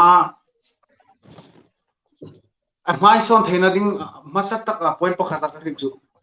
in lut sak na hi apoi mo kharida to chu zo e to chu sikhem nani si na masata ka ding sumle pai sum duai ni no amiru chu tu lai akho vela en la sumbawin rong khomi bol thei tan wading pathin lal ram khom khang kha hum ni ta kalekhan tu hin sponsor tu aima moron masata ka dingin sponsor tu ding anung no chun nang le nang in sacrifice to ba in hloa manila record na manding thodokal tool chuding chun chunga ilo fe puin chun I future khotom top ding e khang khan ai mai son thena ding hin chu ramle tui de nei ta in la jukti re tu da min e mo ai demand nei nam demand mo asama khom ni ro se e Mizoram Manipur khom ni ro se ai nam na lo mu ni ta sin la tu da min entirnan NCL sa asama HCPCD Assam region han e district ai ne ai khi singa hi lo mu ta in la chu khatakan thok khan e thokna tam ta ne hing ding an ta chu khang hai an paran thok khan e an parai watlan wedding an ta chu singer hai komin tuin e thokna ai nei thoma income ai nei thom reng khan choi hamin ke khom entina hasak thim de chu mi ka hidron an nom tang thingtlang khu mi mo juk thangpui ka num la ana chu kaman sa in khom lo chun kut karol thei tanon chu khalai khan ei nam hin ramle tui sarkara det tak nei ta in la thokna ai hau ta in la chu e khakhan chukut kem thokna lo nei lang kut karol ve thei ding an ta ma ai son theina ding chun impact na khela e thokna sarkara nei anole e business ting commission la ting sum he poi mo tak ning ka ri andikani itongai ka ngai no angin ngai pek no la hi comment hai hi apoi mo an thung ti deu de wai ka kala juk en pe la ka ngai jing ani chun tir tuai khoma an ngai jing bokani ti kha imi hit pek ding sil la tu zinga mar khole na engine na dinga hin ani engzat sungam ijo cham ding ti kha yang hrit nom boka ni ba chim ka cham ding hi chu ka ju khil thei no asan chu music video hi pali pangavela na ko ju sim tu hi taka hina bang po kha ka sim no dung ni ta chanve half long hin ka khan ka thea e kar khat sung chung chu kan zo phak nim ka rit tano tu ta mi ai chu audio hai recording zo bang ta video sim ding char ani audio hai khamo a chen kala kai dok no uma chu ai program zo le studio ting la watlan phei no kata chun jing kata ka in man nim ka no jing ka dar nga ding ana asan chu tu lai motor anlo na klom lei hin mo chance fu lai hin san suk va acha ni chu baga kha masak lai lo ri seng tang khan ikan rul pa thang salin khamo amizuk boral na chung thu ve la khan e arul le pai hain ral ve kan nu mani chu chu zuk thovat kan tum ai lam pui hung si tin mi hung delbok baga thil vai nunga tho no kha sung le ku le ai ni hai ta ding kum lur la an su thar na mai anga ka ngai ve mo kan ngai a ting ka di ale khan i hung thak lai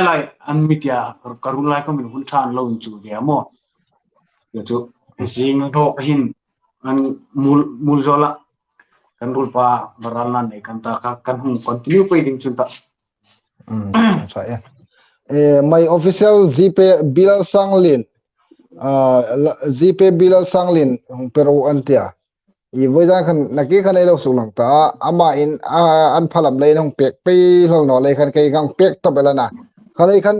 ke ma ting pang inong thun khoma in khom abui na lem su umna ama ta inong yan ta chun ama rem tina hang lak sin la acha khate pute nang ta ko ma lo pe ga mu thei nom tho ale request anong sim chu bill sanglin gpay mo number kher kha anong ti lei khan ai juk te ani so in lo he thi man chen my official gpay tnz ka khata ka khan hi tu da inong thon na ko min inong thon thei jing abui na lem chum no amiro gal sa ama kher kher in de khomin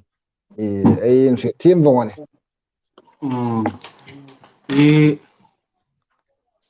tinang chu ek kan number pe ding mo pute gpay number ang hilal ro hilal ro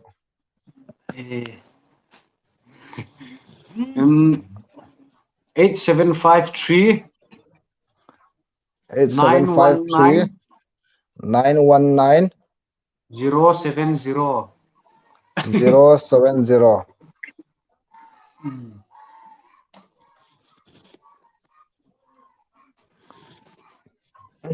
car bangle ka tho lagi mere thim ro o nakita etika mere mi adik nei sing Elias mami have to sing in Zanpung ti kha cheng zanga in kang request aslun asak me nakita o misina request dang ai kum kha ai sak thei pher thur chun juklut pa la Zanpung gi acha tu da bilal sanglin cha kha mun chong ne ka sak thei gi la tor ba che bilal sanglin in a gpay number athil kha khan ai lo than thai chon khom chuna paina voi kha che film nok ding ai lang request nok do ase an rin man nol thaya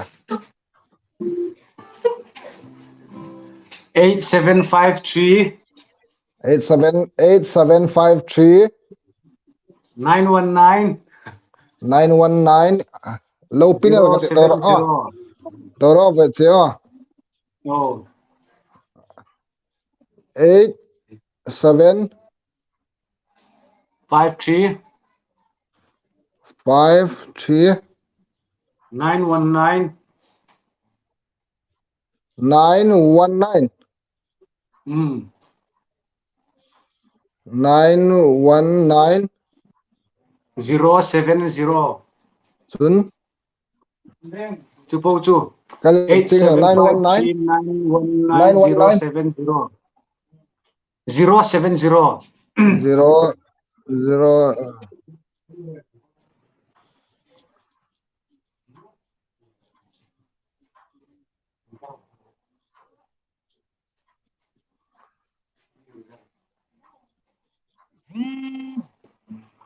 tu ta ayong suglang he yêu có năng thổ e lạc lột tu abu no mani wa sar pai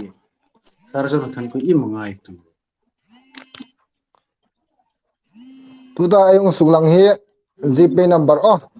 bilal sang le na GPay number andi kan no wait si oh andi bilal sang lin a GPay number ani oh he ainong ni na zara ayang pin no kan ta so karul ha kha in lo bu chen ko to no ro ka ui pe yen ti ke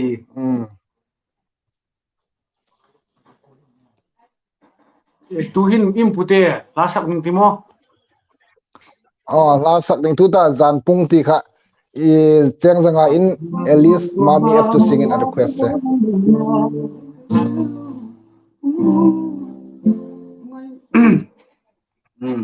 hi a line sang de wai ma sa sa nei lo sak ni sila tha ding na ka ro le che bon ta poina bilal sang le na GPay ne a mingai zik no so elo ang thit thim ding oh nakita request ai ka sumum cha wai sak milongai ye no ro nakile e host pan long ken sila ai sak ni tu ne sak mong ngan go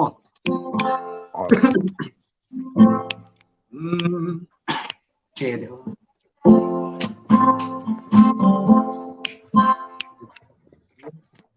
chúng tôi vui đang thấy rồi sang này đi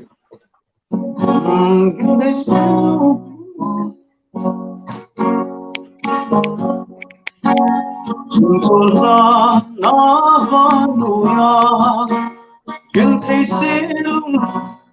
ngủ tan lên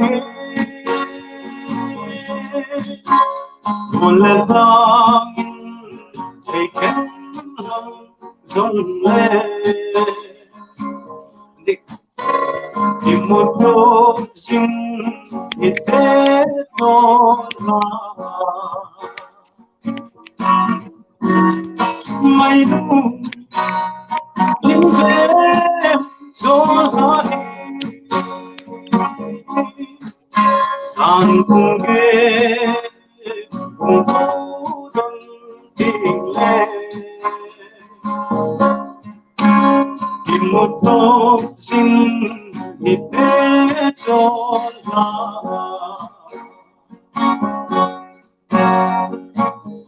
đang cerita no ya kesak gitu. Ada poina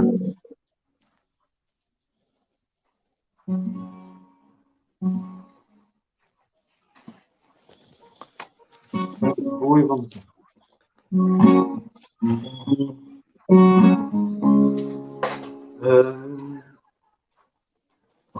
le tu ta vai khat thu pakhat cha London no ka te la isak ta po ilungrul tok big la exam a uma imril thei di bo ilungrul tok big na san haidam asan khom toy ti aril dingin Hichu rilar sakati meli asan chu athu hi ko kadang citana chun kei kamak na tak chu kawapal no khom ala thu kadit zong chun chu kei ma cheng ang ka nga ya ka fak hain kadit vo nganel tu da fam ngai na la ka sai khom ku hi ka thi pha ka chun hin kuin bi sak khum no ne dam ka ti tho la hi lai chu ka la ding kadit yo dam ka ti tho la ka le kan kala sakai chu azuk izukin pa big ding kom karina nol big dia kom karino asan chu lazik mi kalau zik be hak lain ol no a lut sak apu man kati sai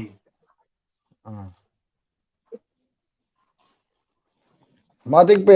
la hite la phok zam pe itumam tu chen project dam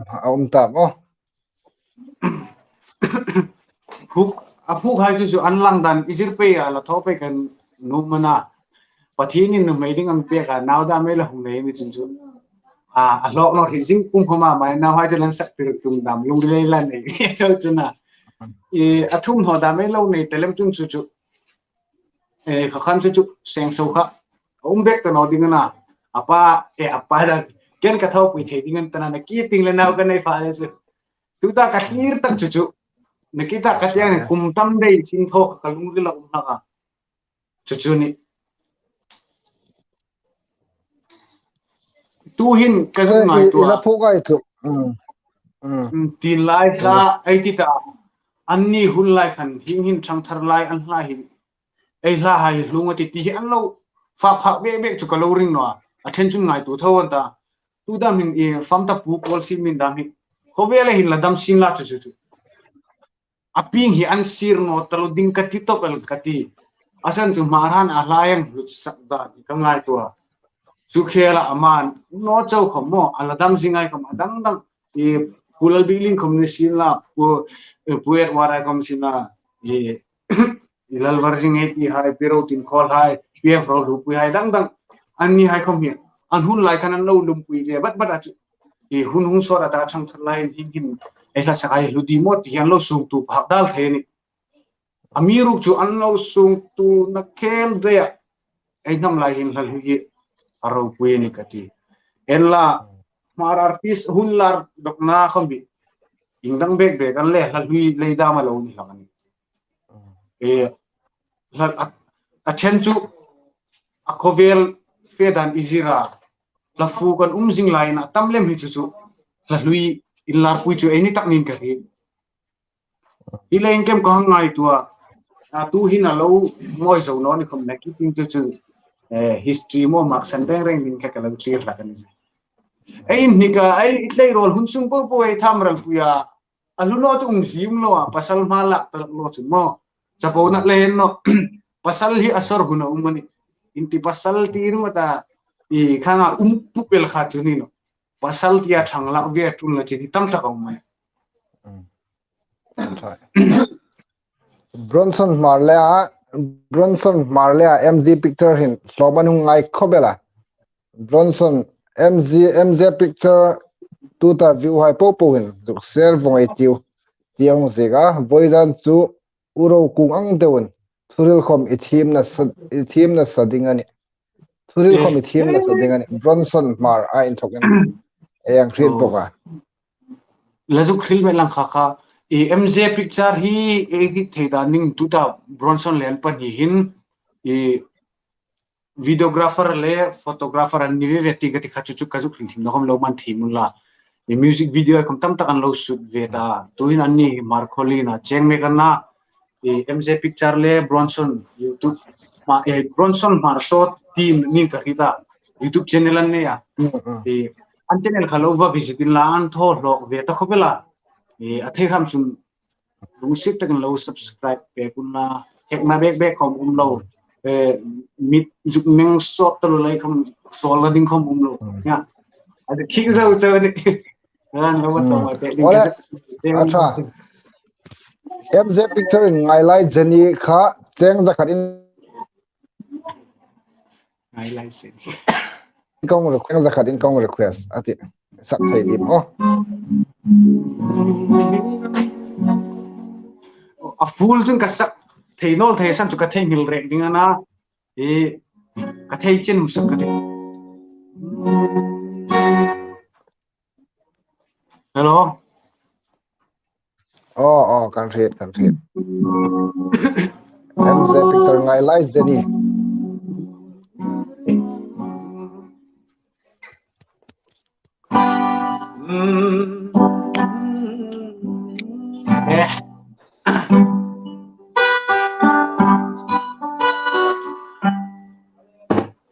Aminan khilwan khut hui lan ulai hin ngang pel trafel pingal la ding hin ka ngai no aminan khil so hui la si pel tra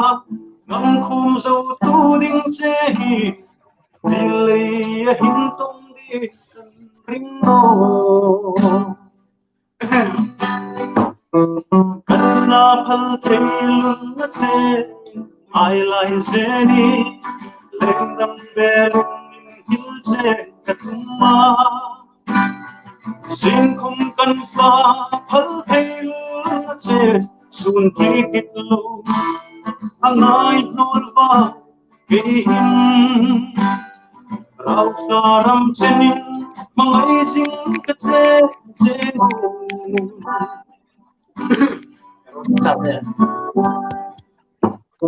kata dinga kulu lo ni la chu armoi tumre la ya mo itapi kui vang na patlan dunin chena tu rendon luvin leng ta awang mi pom the la chu pilei a hin dang ngai nonin kan sa pal thei na che ai lai se ni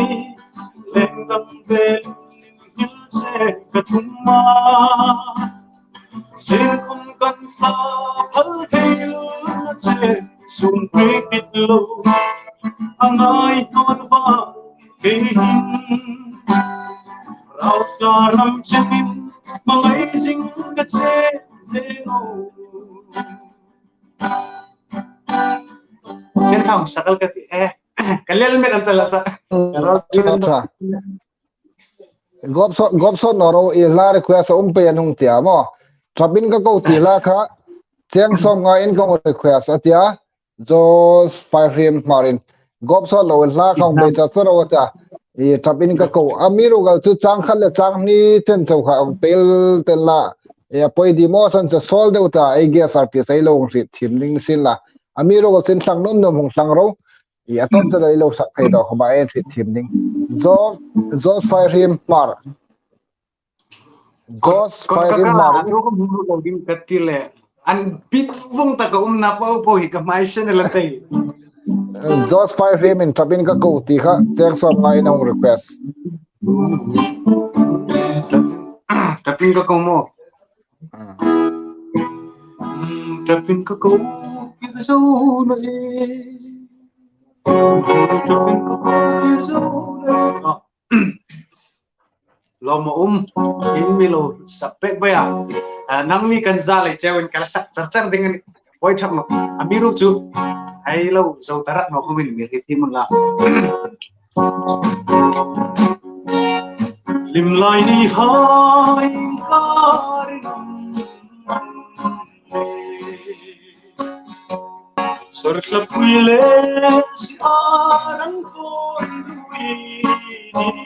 oite Ôi chứ chúng tôi tiêu là dấu tên của những hối chưa lim lại ni hai ca nam man le sor sa puile si arang koi kui di koi te lim lại ni nga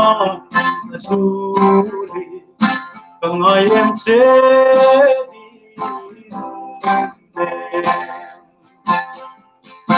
Trapin ka ko kirzu nai Kui valeng ki cham thei lam Bilei tung so nin Trap lai pu nang ba ve kan ni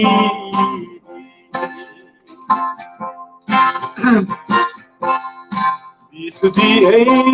tu rem lai kan Marte Svilung ruptui yang adam ni abang Kandil zavan awang kapna Eisun hamai natil Chapin ka to kirzo Ôi vẫn lên khi chẳng thấy lòng bỏ đi lấy số niệm chập lại thu nắng qua về cần nhi đi Ole lại thu nắng qua về cần nhi le gop so patam to nodi gani Alice naketa along request ka cheng zanga ahung thunta ai lom le ani chun next Bronson Mar so in next ngô nu ti la chiang ra chun ma chun x zogar ngô nu ti la ka sang khat in ahung request a chu nakita Bronson le i zogar hin anhung request mun khat ana chu la sak ding chu nei huneng pek dok ding ana exd zogar ngô nu ti la kha cheng sang khat in kong request atha request up pe a Bronson in cheng za khat in request a exd zogar in cheng sang khat in request chu sak ding in athai chun ai hang pek dok de rosa chu pute ing lam pasak mustak ta ding chu tu ta ang ti ngô nu ti la am ti ngô nu mo sang le za khat in request o mane taro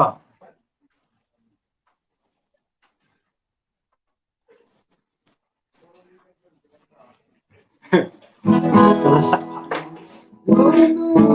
moi na chat na taro la tre el then ta o lung si takin ei lak na hi voice answer screen record ti vela min dar pe no ham si lak am top taro la tre el then pal ngai na mo mai tu ta number hi ni hung thon ding tu ta number bila sanglin gp number ani tu ta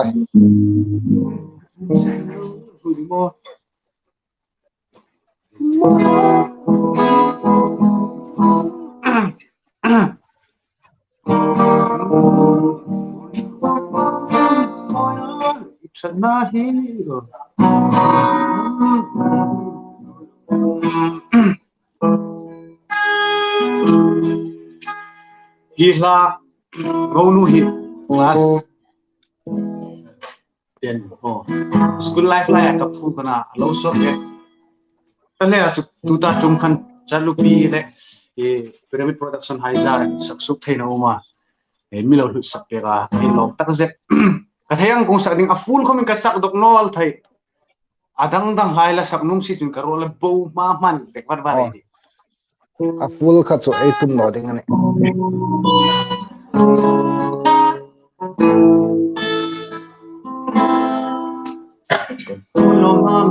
from Timbuktu sang to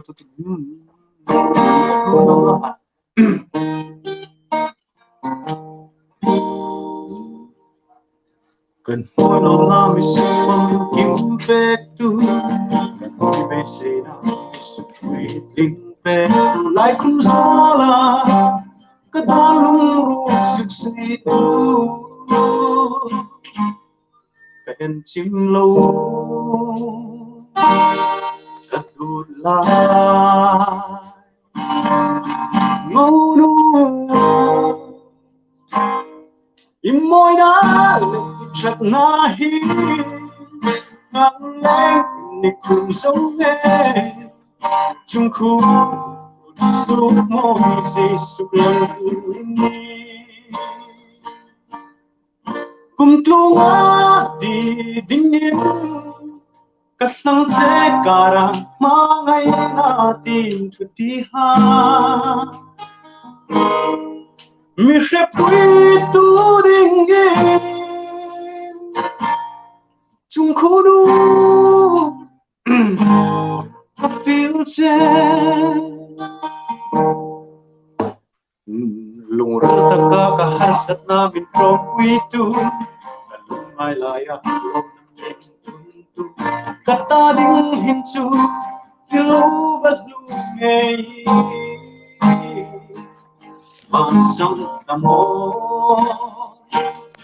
sang mel cha sem si in môi na lệ chặt na hi ngang lên ni khung giống nghe chung khu su môi gì su lòng tu cùng khu ngã đi đinh yên kasang cekara malay natin putiha mi repuito ringi sungkudu filse parmoy timbreng kahusira anmoy na suy niyan leila hayang tering sắc mèo dối nếp lung sim không lung rose hoa đi chui noni môi á lệ thật ai ngang lên cùng giống nghe chung khu số môi dễ sụp lần ini cùng đâu ngã đi dingin kasang cekara mahal natin putihan mi repuito dingin chung kulong ka-filse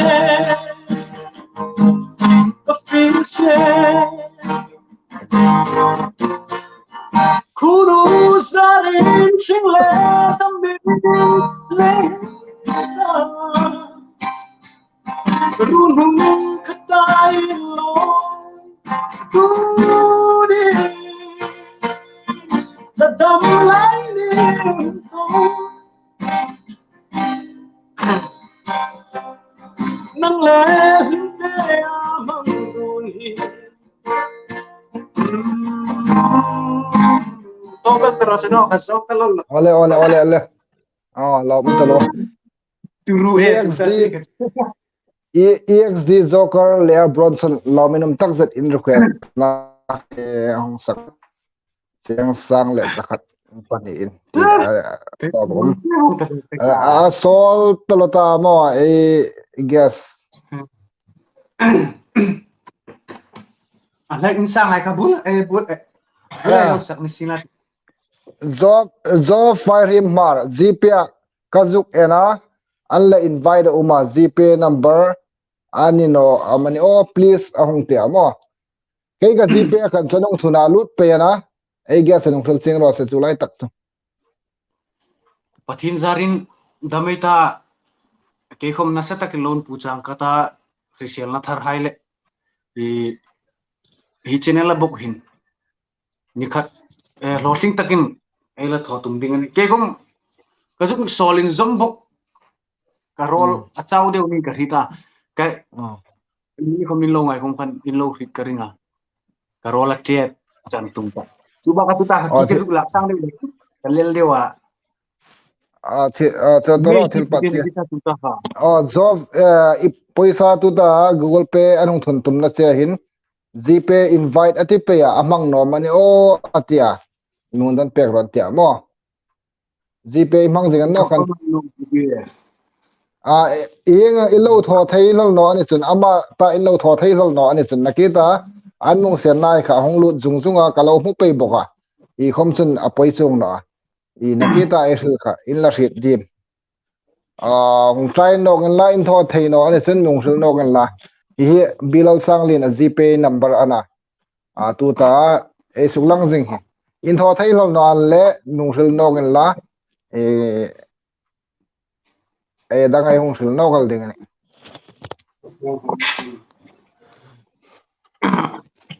naldeu khoma ai sak pek no chewan palam khomo me in min pak na hai lom thai khobel sindi mar lal sin lim the ka ngai sang che ei mar la sak thim hai isuk lar zol pe ka lome hengai trong bau thayang dong hai hi atu khoma min pak se lom sangani kha naw pang upa umna lom sangani ti kha yang thida lom khobel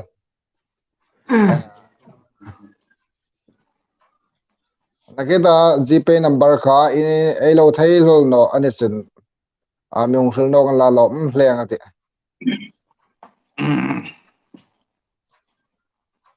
suka dia kacau bong tentu bantu susu.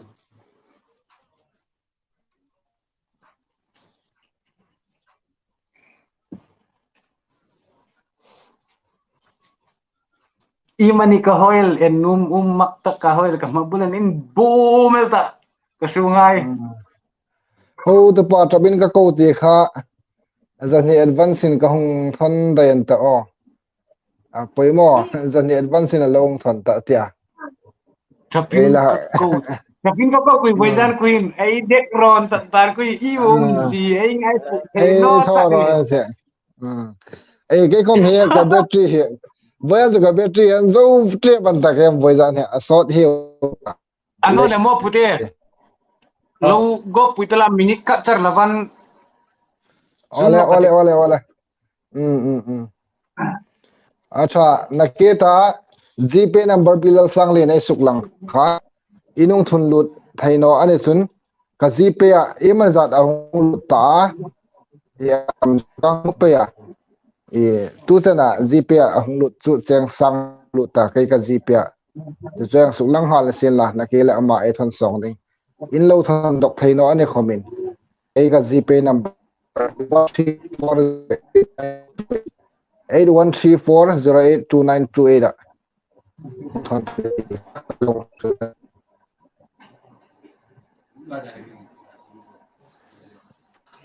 ka kuti la cheng zan ni request lang no ka e asol ta comment nang gpay number ka silem taro kai ka gpay number silem ding nan mung phun nok ta so a hu kai lom pe ani lai kan amir bilal sang lead gpay number sidinga anung ti lai kan e pe ni lo chen e ga gpay phun sukla e hu ya am cái nó lên cái mata kan kong pin nok ding ani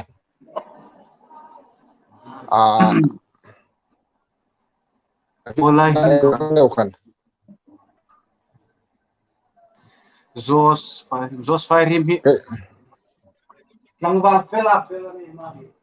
Tuta mul flunga HUA secretary kha la chel jing team ka hinwa. Anni hai thui tun ni lai kan mul flunga ni ko vena. Sunganum theile ni. hi aching tak inong thunja za kha allang pe lani asuk suling khom no hi ni nong pe khoma poino ni nakita jos kha bilal sang le ta kha thu thei do khoma hi nong thun la hon thil pel ding ani ti chu long suk lang na sil la ching tinam ne ding ho to pa rol afita ho to pa rol afita anong tia na ila hit fi amo nang te Cái chú cái hit theo. pin ro tatu atlang no ga hi cheng zani in ela sak thei mo ti chu ni so Ingla mani. Cái chú abui nó carola bau to không mình quay chắc nó miên ngay num phốt anh lệ. Carola anh thích không mình khai cho quay cái tiếng chắc nó. nakita Zara dule hingchen chen phathei ni legin kha chu ai mul phone dinga chon vieng thau ka ringa ai ni voice an live sunga ding thau na don ding no bilal sanglin nakita ka bilal sanglin a gpay number thawala ni jingani ka number an no ka number juk sia ka gpay number ka juk sia ka is andik chin no hi bakhat chi kanung tham lu thai non tia andik an no he lu kan ta wet chi gpay number mo andik box he tun invite in charchara antia number he sim tharo andik no ani momo anmi hung thon chu acha anthan thei chele atha takadela ni naki athan kha an boya LCN lal chung thau nei ngai te ama hom ka lo mu lo kan the i time ama so hong ni hi e à photographer ni wo chun video ko ma la live ko ma tholo a channel khan LCN graphic team mani o si ke YouTube khan khai kha toro viewers hai cái không i cái battery zo ding ta i walangai to zuk ka tin phalang uma su i lo sak thei ko ba point on oh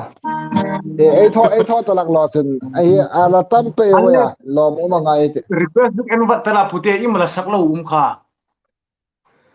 request lo tu ta gan ka he ka he na mo kita kha i ma to number kan nei apon re apon kan lo thon dei Allah ta lo de anam nang lo be ra ha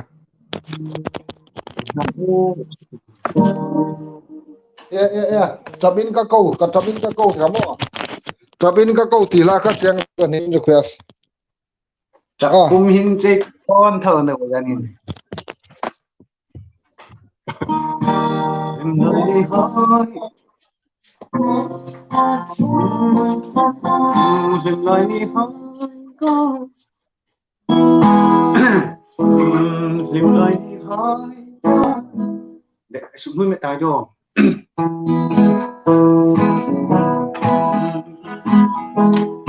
dừng lại đi hỏi con nằm mặn đi Sorsapuile siaran pon lui boite lim lai ni ngan su toro ara huinda toro kot không kharta zium no dia ara pamin halang sak no ni ti milo kan tachat mo lim lai ni hai ka nam man de sor sapile siaran por ni oite mai na tu kang ai em che di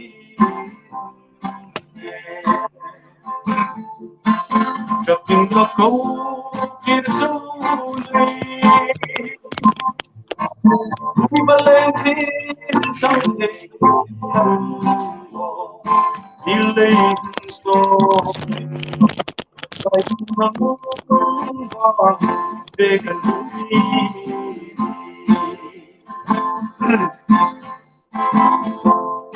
Ito di ay turem laikan Ate Silunok tuyang adang hinabang Kanhil sabang nabang drama Naisun hangay nahiling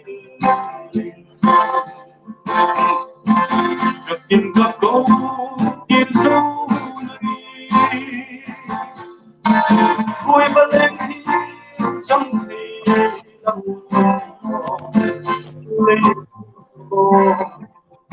Chaplay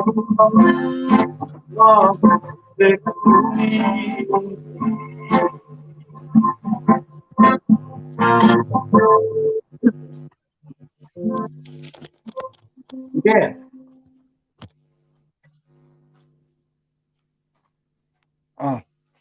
try lo mo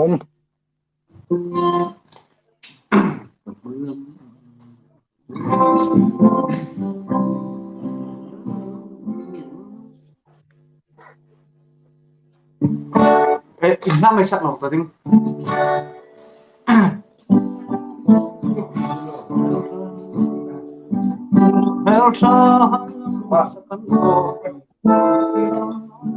Pero pude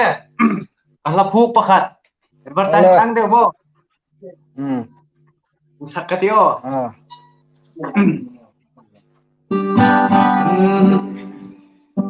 khan pude la umro lyrics juk forward bat katio poino takale nam sakat roll pak di mo sắc mel cha han lam sakan ro kakir ngam no lam thang kaki hôm nay này ta đến về trong vũ trụ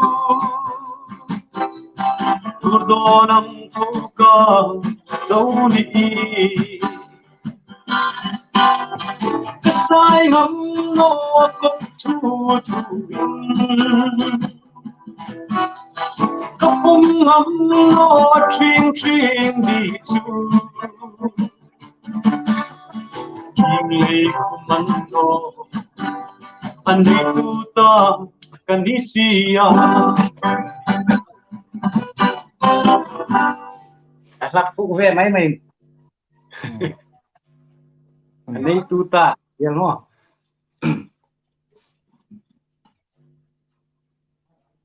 và bị mua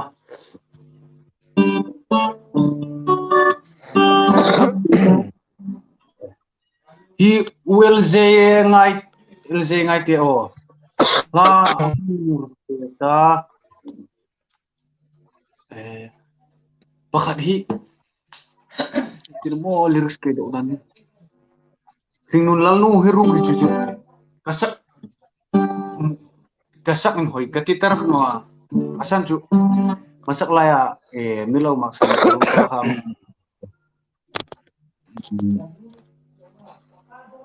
toro ka gospel le toy the cu kallel taluta dengan mot taluta anang deu mete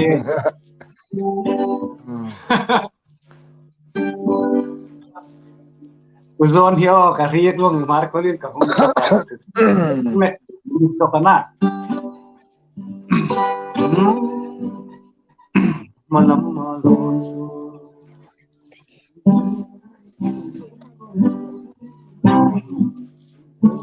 ale hen thoi la thang ati khatana ding khan hang si la inet ko ma thata no inet ko ma ta zam vong ta nidang hundang ajing la sinok phoreita hi voice apoin lo mo mai ti khobela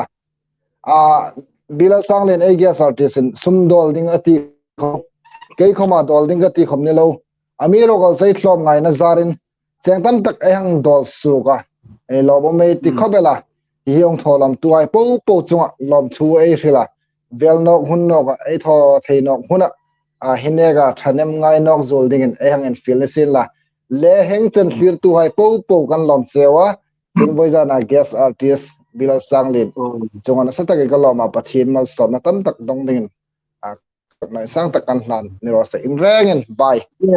kam khat vel la zukhil ka to chi te ole lom thu zukhil kanuma ke hi misul pathin zar zo tla lo nin la kham thil kang thoreng re hin mangai tu le lai na tu kut hi muron laga voisuni chen hin mangai tu le lai na tu hai zara hi chen hi la fe thei kania rulai kalan nui thenesan kom hing lei hi lo ne laga tu la jun voisan khom ei lo ril khom ni lo moi dewa lai sak khom ni lo in chin pher phur le an fukam fungnom an tu angai huang ngai hung sak na kong thua khom ni sim la hing anga sumle pai donation in lo mun le ro pui katia pathin in nasatakan morsom sin la cheu kai chong ni lo in thang pui ngai le somdol ngai tam tak mi thim khobela num hingai khomi muthal lo ding cheu chona le nyen na ka hang sim ni sin la pathin in malsom na tam tak in bursin la cheu chu malsom na lunglim chu mi ta dinga malsom na an chang song theinok na ding le ainia pathin kristamel an bujing theina ding mi han chanchin thale ainun moi taka hunei mang theina ding di sakna kan han chewa chun boizana hi channel nei tu host tu khomnisin la nasatakin amazar bulhu training karita boizan chu amazar khom pathin ropina changsin la nasatakin channel kom ni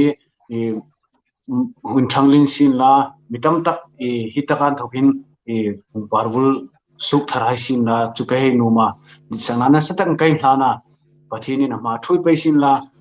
no mai naw lete lo nei ani ta khomin le en sung en kol nai po krista le insung en kultur mi thading le pathat tak ani pe thena ding pathin ma som ding na sa ta kan han cheu kolom petuai po po pathin in ma som cheu ro sim cheu kalom to lu